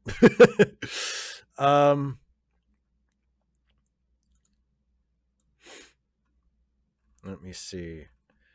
Here is a member message from Oasis. Steve, since I got Steved earlier, I'm posing another question. In honor of the right losing their shit about Tim Walz making a spice joke, what's your favorite spice? Well, I mean, it depends on the circumstance, obviously. When I'm making when I'm making chicken and I want to have some spice to it, I usually throw in like some chili powder and some cumin. But that's about as adventurous as and maybe some what is it? Paprika? Yeah, paprika. That's about as adventurous as I get. I'm not terrible. I'm kind of on the Tim Walz train. I'm not terrible. I don't have anything against spice. Like I'm not like an anti-spice person, but when I personally when I cook, I'm not super adventurous with my spicing. Liquid is back, says with a super chat. Thank you very much. Says, why do you think 2024 is different from 2016? I feel like there are enough people who experience the Trump administration who don't want to go back, who are just tired of that, who have turned the page, who there are enough people who have seen Trump and seen the kind of person he is and the kind of presidency he had that he's been exposed. You know, not to everybody, because there are still an alarmingly large number of people who seem ready to vote for him again. But I feel like the general mood of the country is, oh, no, we're not doing that again. And also this time, it feels like people are just more excited about Kamala Harris and Tim Walz than they were about Hillary Clinton, or even that they were about Biden, even though Biden won in 2020. It feels like people now are more excited and encouraged and motivated to vote for Harris and Walz than they were to vote for Biden or for Clinton. So that's, if there is a difference, and I hope there is, I think that's the difference. Member message from Boxy Brown 6900. Did you watch the Olympics? What's your favorite event? I watched as much of the Olympics as I possibly could. I didn't watch all of it. Not that you could. I didn't even watch all of it that I wanted to watch, but I watched as much as I possibly could. I love the Olympics. I think I mentioned earlier, my favorite single event that I watched was on like the last day or the second to last day when I watched it was the gold medal game in women's basketball. That was unbelievable. What a fantastic game. I also really liked the 3-on-3 basketball. That's always fun. And I got to watch some of the wrestling. And the wrestling was really good. I watched a lot of the women's freestyle and also the men's freestyle and the men's Greco. And I enjoyed that a lot. What else? I always like swimming. I always like diving. I got to watch some of that. And of course, the women's gymnastics was just phenomenal. I mean, Simone Biles is otherworldly. It's just otherworldly. So yeah, I watched a lot of it and I enjoyed it a lot. I think my favorite single event that I watched is that women's basketball game. That was amazing. Flossman says, I'm sorry for everyone else, but I need to pay for this. Steve, do you support my belief that professional sports should be allowed to use as many drugs as possible because they already do? No, I think drug testing and wellness policies are a good idea. But your point is taken that they are already, they use as many drugs as they can get away with. So I think there's nothing wrong with at least acknowledging that is a fact. But no, I think they should have drug testing and wellness policies in sports. Yeah. Let me get through these a couple more super chats, and then I'll go back and pick up some of those other questions from the chat. Kirok 2011 with a two-parter here. Hey, Steve, I was curious. Do you remember the episode Weaver of Hate? If not, it's the one where a racist son is thrown off a roof and his dad, who is more racist than his son, says to Fancy, I ain't talking to one now. And Fancy is like, we don't need anything that bad. Yes, I remember that episode. That's a great episode. Is that the one where Fancy gets in the guy's face and he says, I wonder if your son was thinking on his way down after he got thrown off the roof, oh, my dad's gone and done it this time. He's got me murdered. Great episode. Great episode. Okay, let me go back and pick up some of the ones that I have missed here.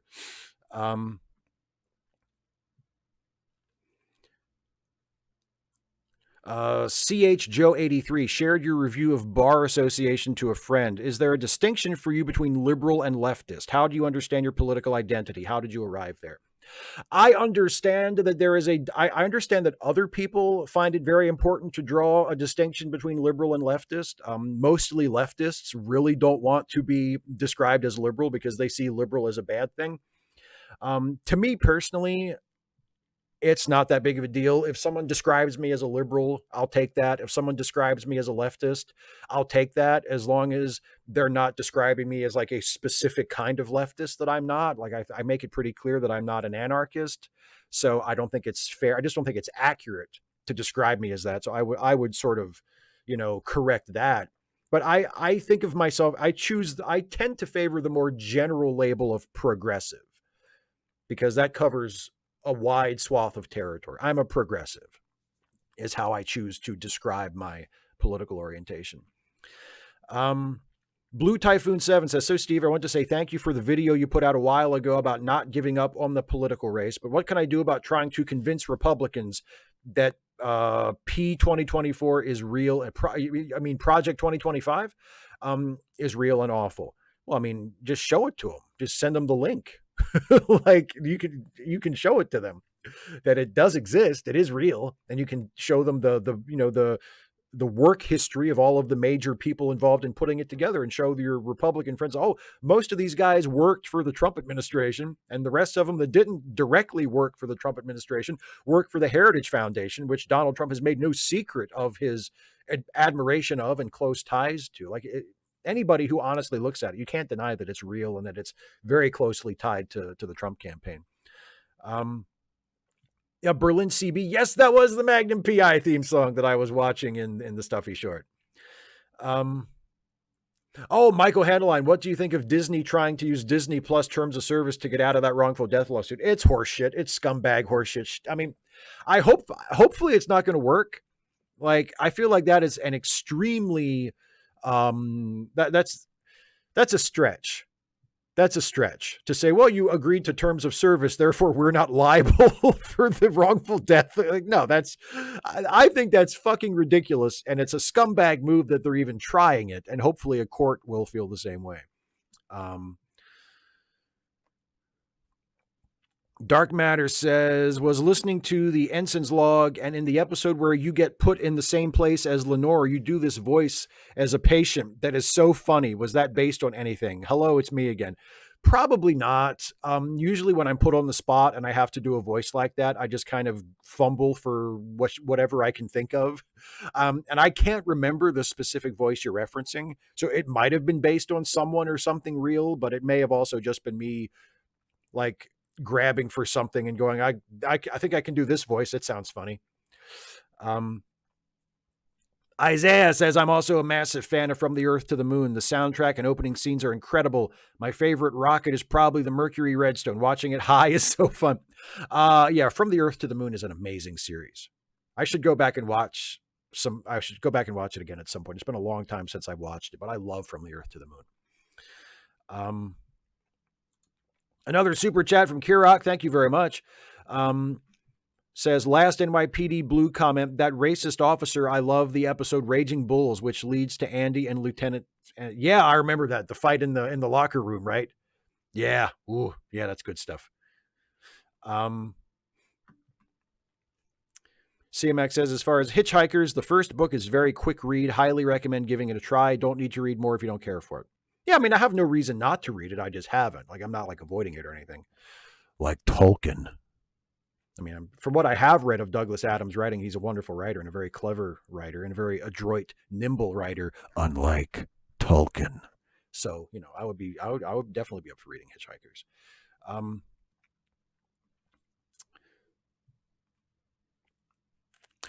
Kara! Without a Clue. Dana, did we watch that together, right? We watched that together, like just the two of us. Without a Clue. Yeah. Yeah, I love Without a Clue. I love it. I think Dana enjoyed it too. If I remember correctly. I think you at least thought it was all right, didn't you, Dana? Yeah, I think the only problem is that I don't think it's streaming anywhere, so I'm not sure how many people could watch along with us. Unless maybe there's a version of it on the Internet Archive or something that we could do like we do with Poirot. But yeah, I love Without a Clue. If it was feasible for everybody watching it to actually watch it along with us, I would love to do Without a Clue for a watch long at some point. I think it's great. Perky Pyra says, first stream I've caught from you. Love your content in regards to fiction or politics. Just a really great space you've built here. No question, just appreciate. Well, thank you very much. CMAC, yes. I also think this feels like 2008 in terms of the level of enthusiasm, and I'm hoping it turns out the same way as well. Smoke paprika. That's what the cast iron carrots. That's what I was trying to think of. Not paprika, but smoked paprika. That's what I have in my cabinet. That's what I use. Yes, I couldn't think of it. Thank you.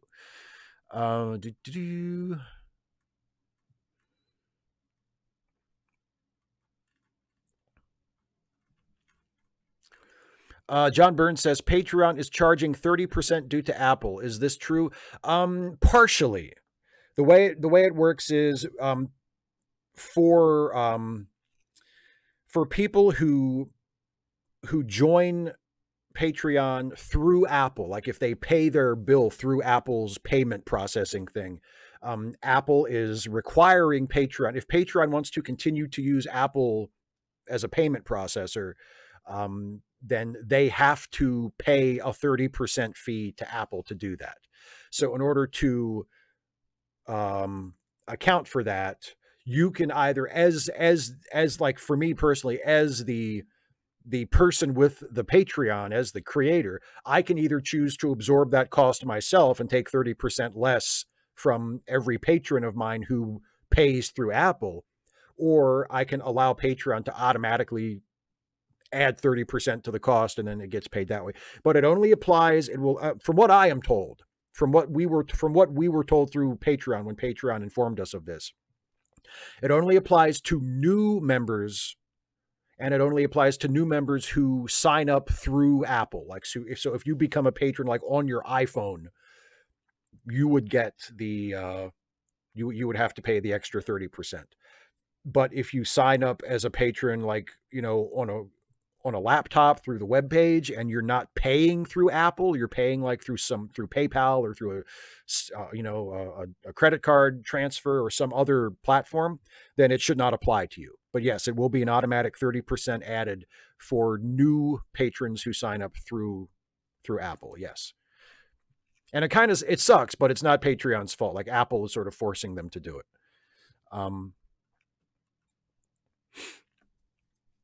Joe McClory says, I mentioned earlier, considering myself a writer, have you toyed with writing a novel or nonfiction book? Toyed, yes, but never seriously thought about it. And never like actually pursued it or tried to do it.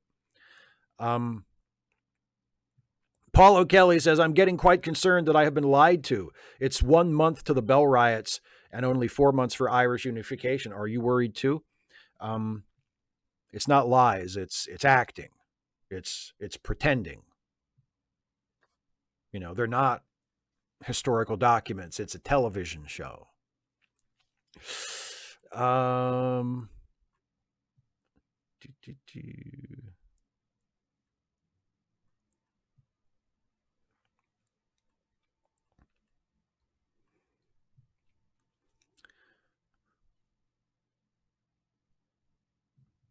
255 AD says, is there any way for you to make it so I can post the exact same thing again? I'm relatively sure YouTube is stopping. I have no idea.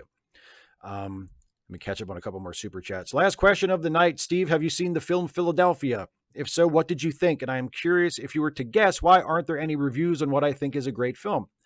I know I like Philadelphia a lot. I mean, you mean like contemporary reviews? I mean, there were lots of reviews of it written at the time. There's lots of critics when it came out in 93 that reviewed it. It was a very well-reviewed film and a very popular film, Oscar-winning film.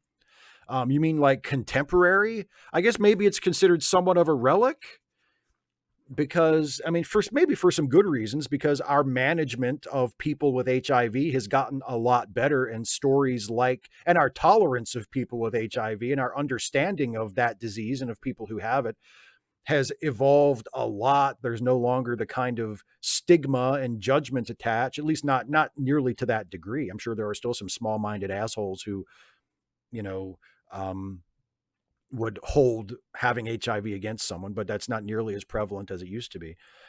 So I guess the movie doesn't feel as culturally relevant today as it did back then. So it probably doesn't get as much attention from reviewers who, or film essayists who make reviews of old films. Here's another super chat from Flossman. Thank you very much for the super chats, everybody, by the way. It really helps, and I appreciate it a lot. Put this at the bottom of the queue or make Dana answer, but shouldn't elections be done through gladiatorial combat? This ties into my idea of letting MLB athletes do whatever drugs they want. I think Republican primaries should be gladiatorial combat. Super chat from John Burns.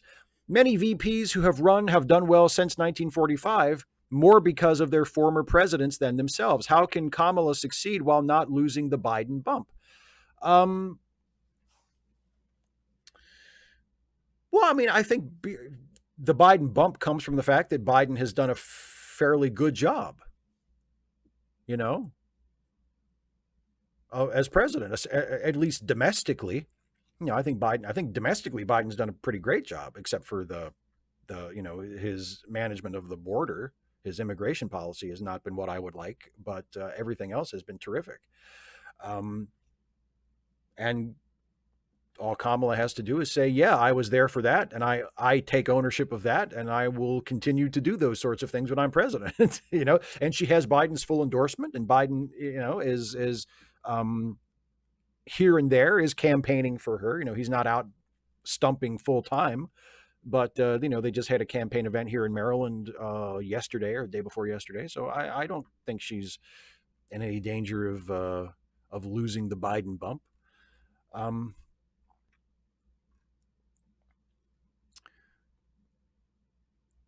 Let me see. Oh, Joe, are they doing they so you can't charge per video? Yeah. Well, because I never did that anyway. So,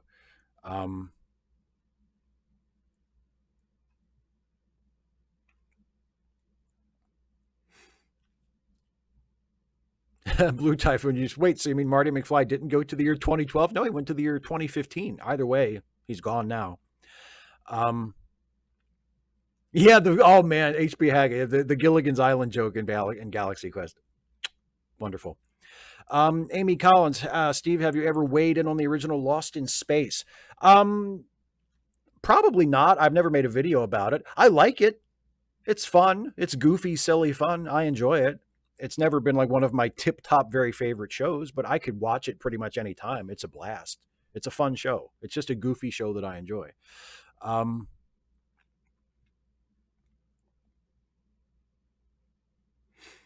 Yeah, Edge's Dragon. When I am currently working my way through Poirot every other Wednesday with Dana. We watch it every other Wednesday as part of our Trek Reluctantly live stream. One Wednesday we'll watch an episode of Deep Space Nine, and then the following Wednesday we'll watch an episode of Poirot with David Suchet. I've never seen it except for the episodes we've watched for the stream, and I really enjoy it. I like it a lot. I don't like it as much as I like the Jeremy Brett Sherlock Holmes. But it's really good. I would highly recommend it.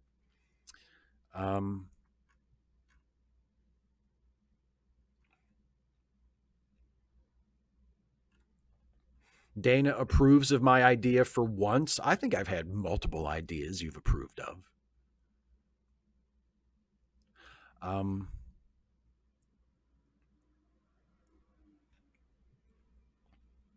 Kara, if you want to upload without a clue, you can do that. You can do that and see how long it stays up there, and maybe if it's up there long enough, maybe we can do a watch along with it. I would love to do a watch along with Without a Clue. I love Without a Clue. Well, 255 AD, I didn't see it.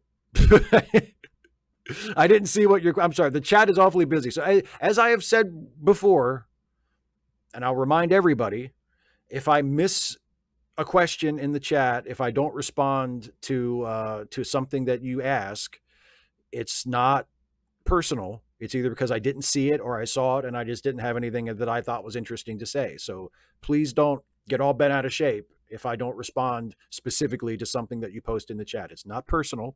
It's either that I missed it or I myself didn't have anything interesting to say in response to it. Oh, it's this thing. Oh, I saw this. Yeah. If you only piss a tiny little bit, it will have dried by morning. Pretend I'm joking. Yeah, I saw that. Yeah. It reminds me actually, and I think someone else, I think some random geek posted something like, it's my bed. I'll piss in it if I want to. One of my favorite Andrew Dice Clay jokes, and it's one of his non-ignorant, like bigoted, offensive routines. He has a few of those, not nearly as many as he should, but um, in one of his stand-up specials from the 90s after he was sort of off his peak. um, he said, I can't even think of a reason to get out of bed every morning other than to take a piss. And even that's an option. It's my bed. So reminded me of that. Air One Fire says, Steve, have you seen Fucked in Space? I have not. And yeah, Geek, I agree. The Lost in Space movie was real bad. Yeah, it was real bad. It's fun to watch and make fun of, like Mystery Science Theater style. It's great fodder for that. But yeah, as a movie, it's awful. It's awful. Cher, going to watch SmackDown. I am DVRing it, and I'm going to watch it tomorrow morning. My custom with SmackDown is to DVR it and watch it the following day. What I usually do is Saturday morning, I get up, I make breakfast. Because during the week, I don't eat breakfast. During the week, I only eat one meal a day. And then on the weekends, I treat myself and I have breakfast, lunch, and dinner on Saturday and Sunday. And I make breakfast. And so I'll make breakfast and I'll make coffee and I'll go out in the living room with my little TV tray and I will watch last night's SmackDown on DVR. And then when I'm done eating breakfast, while the rest of SmackDown plays, I set up my camera and lights and such to shoot my videos. So yes, that's the long answer. The short answer is yes, I will watch SmackDown tomorrow morning.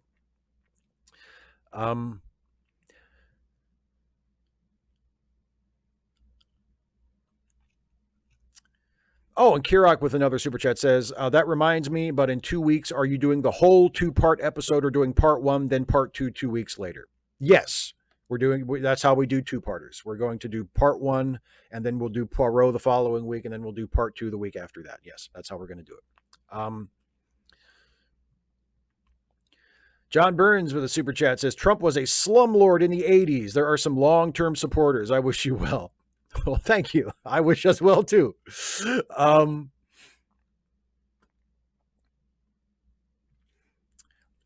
Joe, yeah, Knives Out watch along would be great too. I agree. Because both of them, both Knives Out and Glass Onion are both fantastic.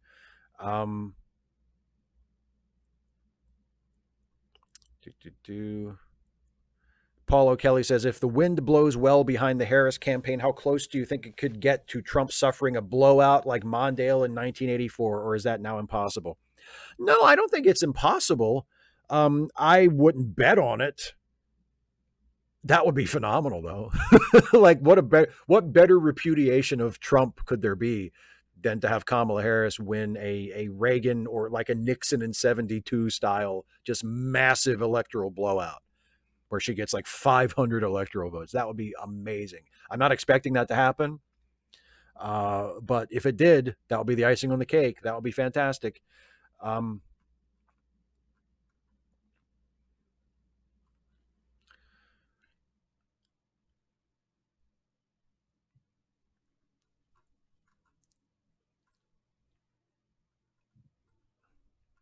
Caitlin, I'll scroll back up and see if I can find your comments about labor because I did miss those.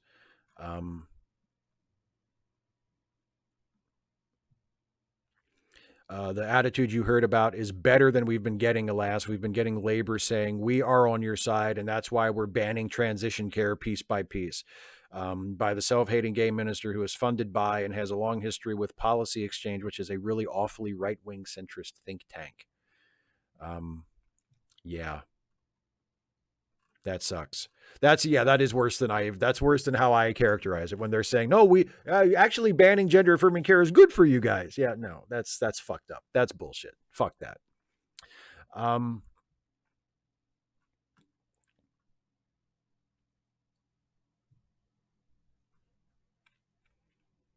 John Burns says, I'm hoping to watch Little Miss Sunshine tonight. Oh, I love that movie. I love Little Miss Sunshine.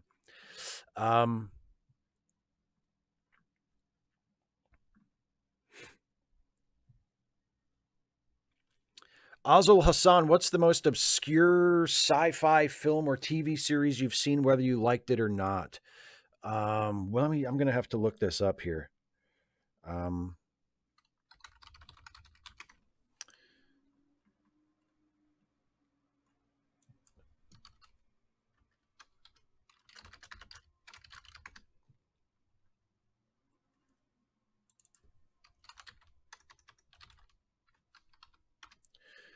Space Precinct. That's what I was trying to think of. Space Precinct.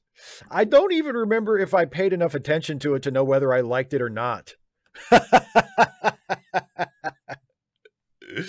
But yeah, Space Precinct is the most obscure one that I can think of that I watched, that I've seen, and that I remember. I mean, it wasn't that obscure. I mean, it was on TV, so it wasn't that obscure, but it's not one that's like super well remembered.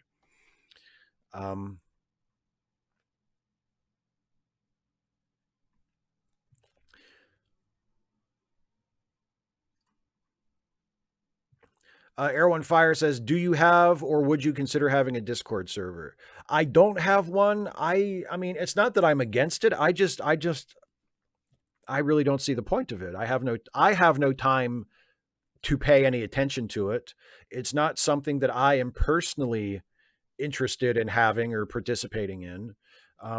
Maybe there are enough people who watch my videos who would be interested in, having and taking part in a Discord server, but like I wouldn't. It's too much extra work for me to, make sure that it's moderated and that it's not being taken over by assholes.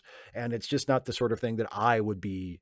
I just wouldn't be there very often, and I'm just not that interested in it. So probably not. I don't have one, and I have no plans to have one in certainly in the near future.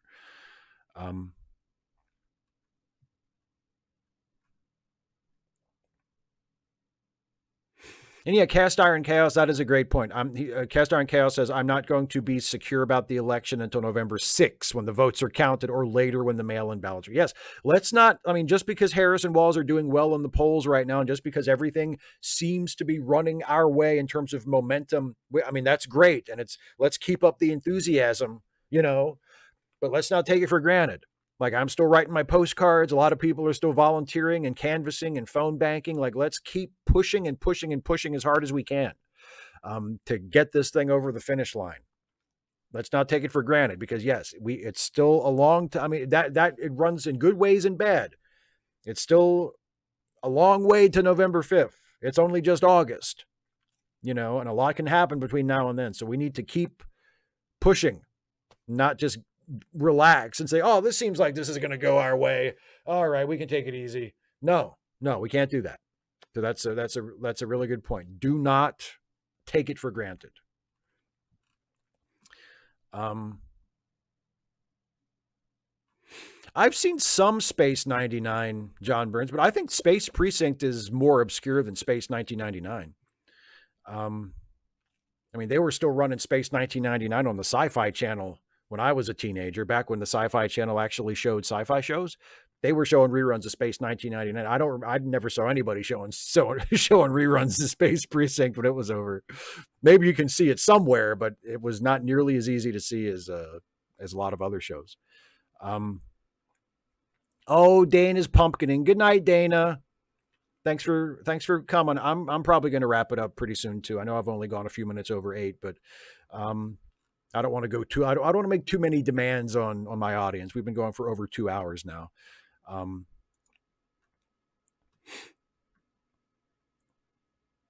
Yeah, CMAC, exactly. I'm not going to be comfortable until it's certified. When it's over and we have won, hopefully, hopefully we've won. But yes, then I will breathe a sigh of relief and go, "Okay, we did it."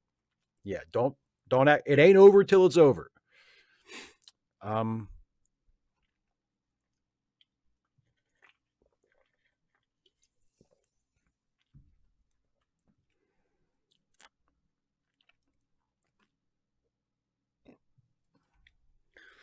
John Burns says, "No January 6th if Trump loses. He won't have the power." Hopefully, I mean, that's the idea.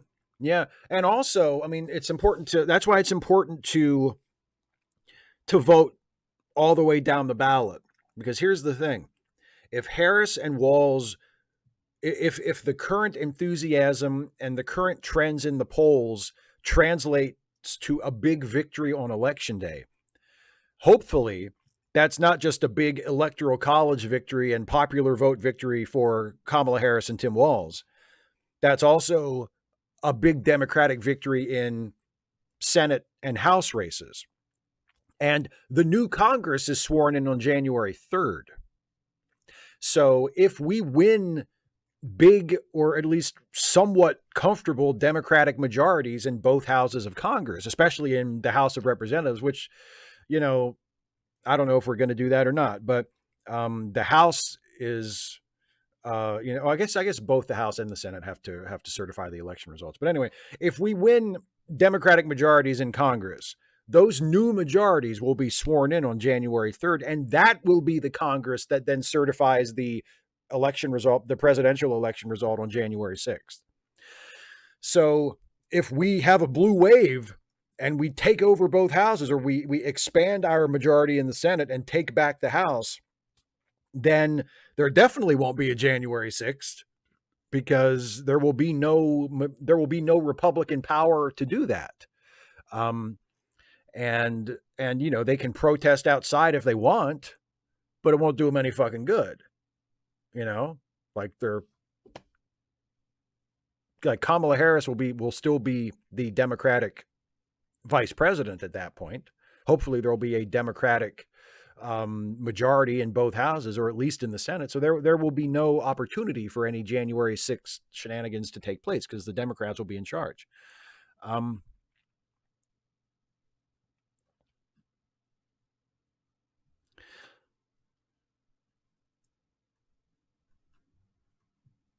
And yeah, I mean, 255 AD, I have no idea why your messages don't show up sometimes. But yeah, if there is a bot running, it's not mine. Like, I don't use chat bots. I don't even know how I would use a chat bot in a YouTube chat. I have no idea, but I honestly have no idea why some of your chats don't show up. So I wish I could help, but I can't. Kurak says, what if Trump has already lost? Well, I mean, the thing is, technically he hasn't. I mean, we can say, like, rhetorically, he's already lost because Kamala and Tim are so far ahead and have just captured the imagination of the public, and Trump keeps melting down and spiraling further and further. Like, you can say, therefore, he's already lost because he's not going to catch back up and he's not going to win. But I mean, the election hasn't happened yet, so he hasn't lost yet.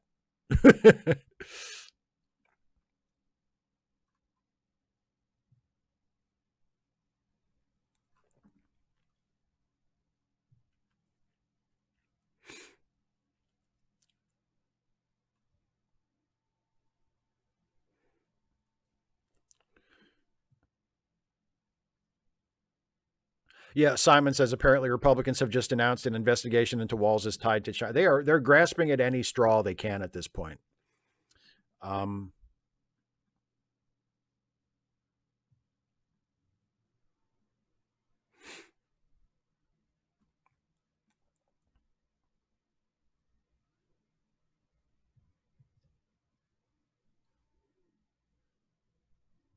Yeah, and CMAC, that's another good point too. A lot of people felt comfy in 2016. So yeah, like I said, sprint through the tape. Right? Like that needs to be our attitude. Don't let up until it's over.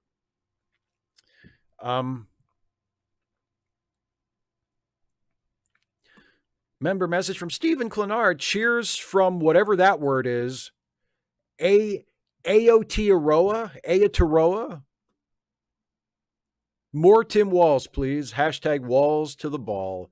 Did you see the 10-minute video that they put out on the Harris YouTube channel yesterday of Walls and Harris just sitting at a table, just kind of having like a getting to know you conversation. I thought that was really good. I like that a lot.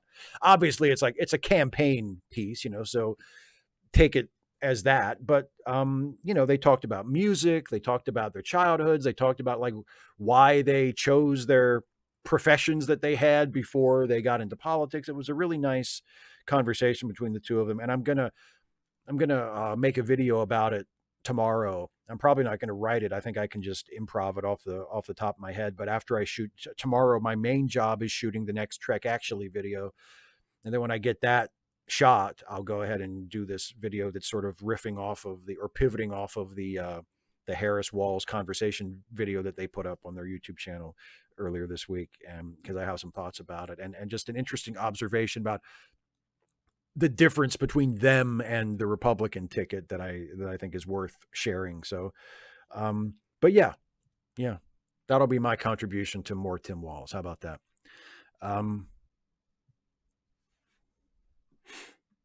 Yeah, 2-5 AD. 2016 was very different in terms of enthusiasm, for sure, but there were a lot of people who, people justified the lack of enthusiasm for Clinton by saying like, well, it doesn't really matter anyway because Trump's not going to win, So I don't really, I'm not, if I thought it was going to be close, I'd vote for Hillary, but I don't really feel like I have to because like Trump's not going to win, Nicholas Monter with a super chat. Now this Aotearoa equals New Zealand. Okay, cool. I've never seen that word before. Aotearoa. I've never seen that word before, but thank you for educating me. Nicholas Monter with a super chat says people in solid blue states need to vote. More popular votes equals repudiation of Trump and local issues. Example, California has a measure to increase the minimum wage. Excellent point. Absolutely. There is no excuse for not voting.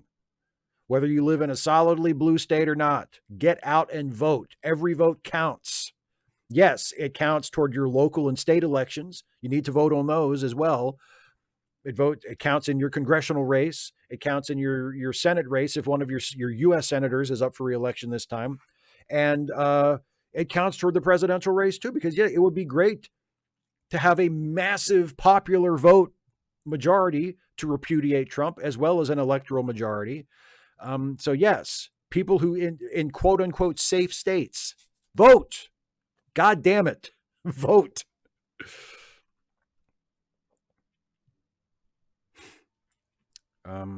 John Burns with a super chat, helpfully suggesting that he sends his messages on his phone and he can see them on YouTube. I don't know if that would be any help to 255 AD's problem at all.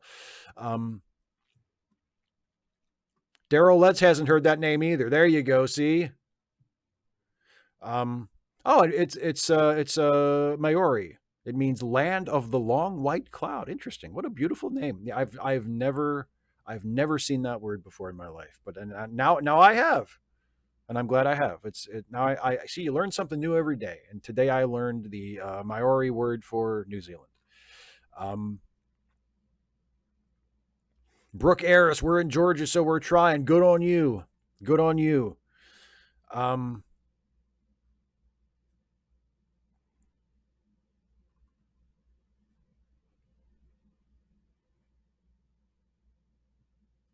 255 AD, that's terrifying.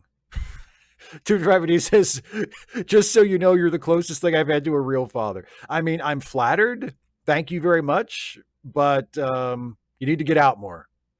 That was a joke. It was a joke. The joke would be on you if that was true.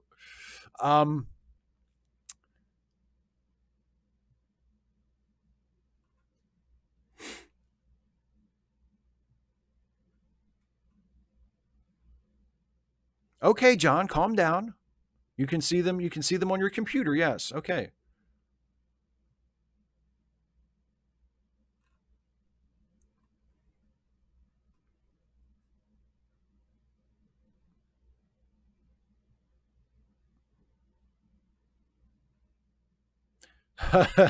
John, I'm not a childless cat owner anymore. I used to have a cat. My cat unfortunately passed away. Although we weren't living together at the time. it was still a loss to me. But yes, I am currently a childless non-pet owner, but I have been a childless cat owner in the past. Yeah, go ahead and put the links in the chat, Geek, and I'm gonna start wrapping it up. We've gone 20 minutes over the usual cutoff that I like to do. So there's a nice juicy super chat from Flossman. Thank you very much. Vote. It's your civic duty. If you don't, you can't complain one way or the other. Sit as long as you need in voting lines. This isn't a question. It's something my parents always taught me. All my U.S. peeps, vote. Yes, absolutely. I mean, it sucks that there is such a thing as voter suppression. It sucks that there are districts where people are forced to deal with it being their local and state governments making it as difficult for them to vote as possible. That is bullshit, and that shouldn't be done. And that all of those, policies that are forcing that circumstance should be changed as soon as possible. It should be illegal. But if you possibly can, and you are eligible to vote, please vote. Please, please, please vote. All right. So anyway, while there's another super chat from Philip. Thank you very much. I'm going to answer this super chat, and then I'm going to turn away from the chat for just a minute to do my stream wrap up, and then I'll come back to the chat, and I promise I'll catch up on whatever I missed. Philip with a super chat says, I didn't vote for Hillary Clinton, but my state is Florida. However, I will vote for Harris and Waltz, as Florida looks like it could be in play. I just voted for Dem Merkersell Powell. Yes, I saw that as well. How about that? Florida may actually be in play. Florida may actually become a swing state. Florida hasn't been in play for Democrats in a presidential election since, 2000? When Gore almost won it? Florida being in play for the Democrats is, if that does indeed turn out to be the case, and it's not just, a temporary sort of aberration in the polls, that is super exciting. That is super exciting. And kind of goes toward one of my pet theories, which is that there are plenty of progressives in the country right now in a lot of areas, even in certain areas where you wouldn't think it would be possible. Like, if you give people someone or something to vote for, there are a lot more elections that Democrats could win than they would think. There are so many people in this country who would vote for a progressive candidate, who would vote for the Democratic candidate if they felt there was something to vote for, if they were inspired, if they were excited, if they were motivated. The Republicans would be a permanent minority party. The potential is there, So anyway, let me do my wrap up. Did Obama take Florida in 2000? Yeah, you're right. He did, didn't he? You're right. Thank you, Paul. Okay, so it's still been a hell of a long time. Anyway, if you enjoy these videos that I make here on YouTube and you would like to support this channel and help me to continue making them, as well as, paying my bills and stuff, you can become a supporter of this channel by going to patreon.com/Steve Shives and becoming a patron, or clicking did I say Steve Shives? Steve Shives, and becoming a patron, or clicking the join button here on the YouTube page and becoming a channel member. Either way, whether you become a patron or a channel member, even if you become one at the lowest available level, one of the perks that you can take advantage of is you can submit questions ahead of time for these Ask Away live streams. And those are the questions that I answer in the first part of the show that are sent in before the show by my patrons and my members who choose to do so. So if that sounds appealing to you, or if you just want to help support the channel in general, patreon.com/Steve Shives, or click the join button to become a channel member. Also, don't forget that in addition to YouTube, I also co-host a couple of awesome podcasts that are part of the Lemmy Listen family of podcasts. There is Late Seating, the movie review podcast. where myself and the great Jason Harding take a fresh look at classic films and see if they deserve whatever reputation they have, whether it's good or bad. Our most recent episode is our review of the Pixar classic Finding Nemo. You can listen to that as our latest late seating episode. And also, I am on the Star Trek improv comedy podcast, The Ensign's Log. So if you enjoy my Star Trek related videos, you might want to give The Ensign's Log a listen. That stars Jason and myself, and also Dana, who went to bed earlier but was with us for most of the show. And we play original characters on the show that live in the Star Trek universe, and the events of actual Star Trek episodes kind of happen in the background or are taking place parallel to the events of our show, and we're sort of having our own adventures while Star Trek is happening in the background. And it's a fun show to make. It's a fun show to listen to. Hopefully, if you listen to it, you will agree. So links to those are in the description, and also in the description is a link to the GoFundMe that is currently being run for Jason, who is the creator of the podcast, and the money from the GoFundMe will be used partially to fund the following year of Let Me Listen podcasts, and will also help Jason pay some of his medical bills, because as many of you know who've been following me, Jason is living with heart failure. He's fine. He's not like in any sort of an emergency situation right now. He's doing well, but he does have heart failure, and that is an ongoing situation, and he has some medical bills that he needs to pay as a result of that. So the GoFundMe money will go toward that. And also Jason and his family would like to move, and that's going to cost some money. So if you can contribute a little bit to Jason's GoFundMe, that would be nice. Or instead of that, or maybe in addition to that, if you're feeling really generous and you can afford it, there's also charitylinks.page, which is maintained by our friend Some Random Geek, that contains fundraisers and PayPal links for some other friends of ours who need a helping hand, who are in a financially tight situation. So if you can possibly contribute to some of those and help those people out, and those are some of the individual links in that were what Geek was sharing a few moments ago in the live chat as well. So please make use of those and help out some friends of ours who need a hand up. That'll be really appreciated. Now, before I go, let me turn back to the live chat real quick and see if there are some final questions and such before I wrap it up. Flossman says, keep it as I always say, street. You do always say that, and I appreciate it. Oh, good night, Car. I hope to see you Wednesday as well. And I hope you're feeling better. I did say Steve, didn't I? Maybe it's getting late. Maybe I need to go to bed. It's only 8. It's not even 8:30 yet. I don't know. I'm somehow wrong and I have been drinking. I don't know. Hand of Omega says, Steve, looking forward to Craven. I guess not, because I keep forgetting it's a thing. I saw someone mention it on Twitter earlier and I was like, oh yeah, completely forgot that it exists. Yeah, there you go, Air One Fire. I was doing my Sean Connery. Go to the Patreon and become a patron of Steve Shives. He does good work. Yeah, that's what I was doing, for sure. Good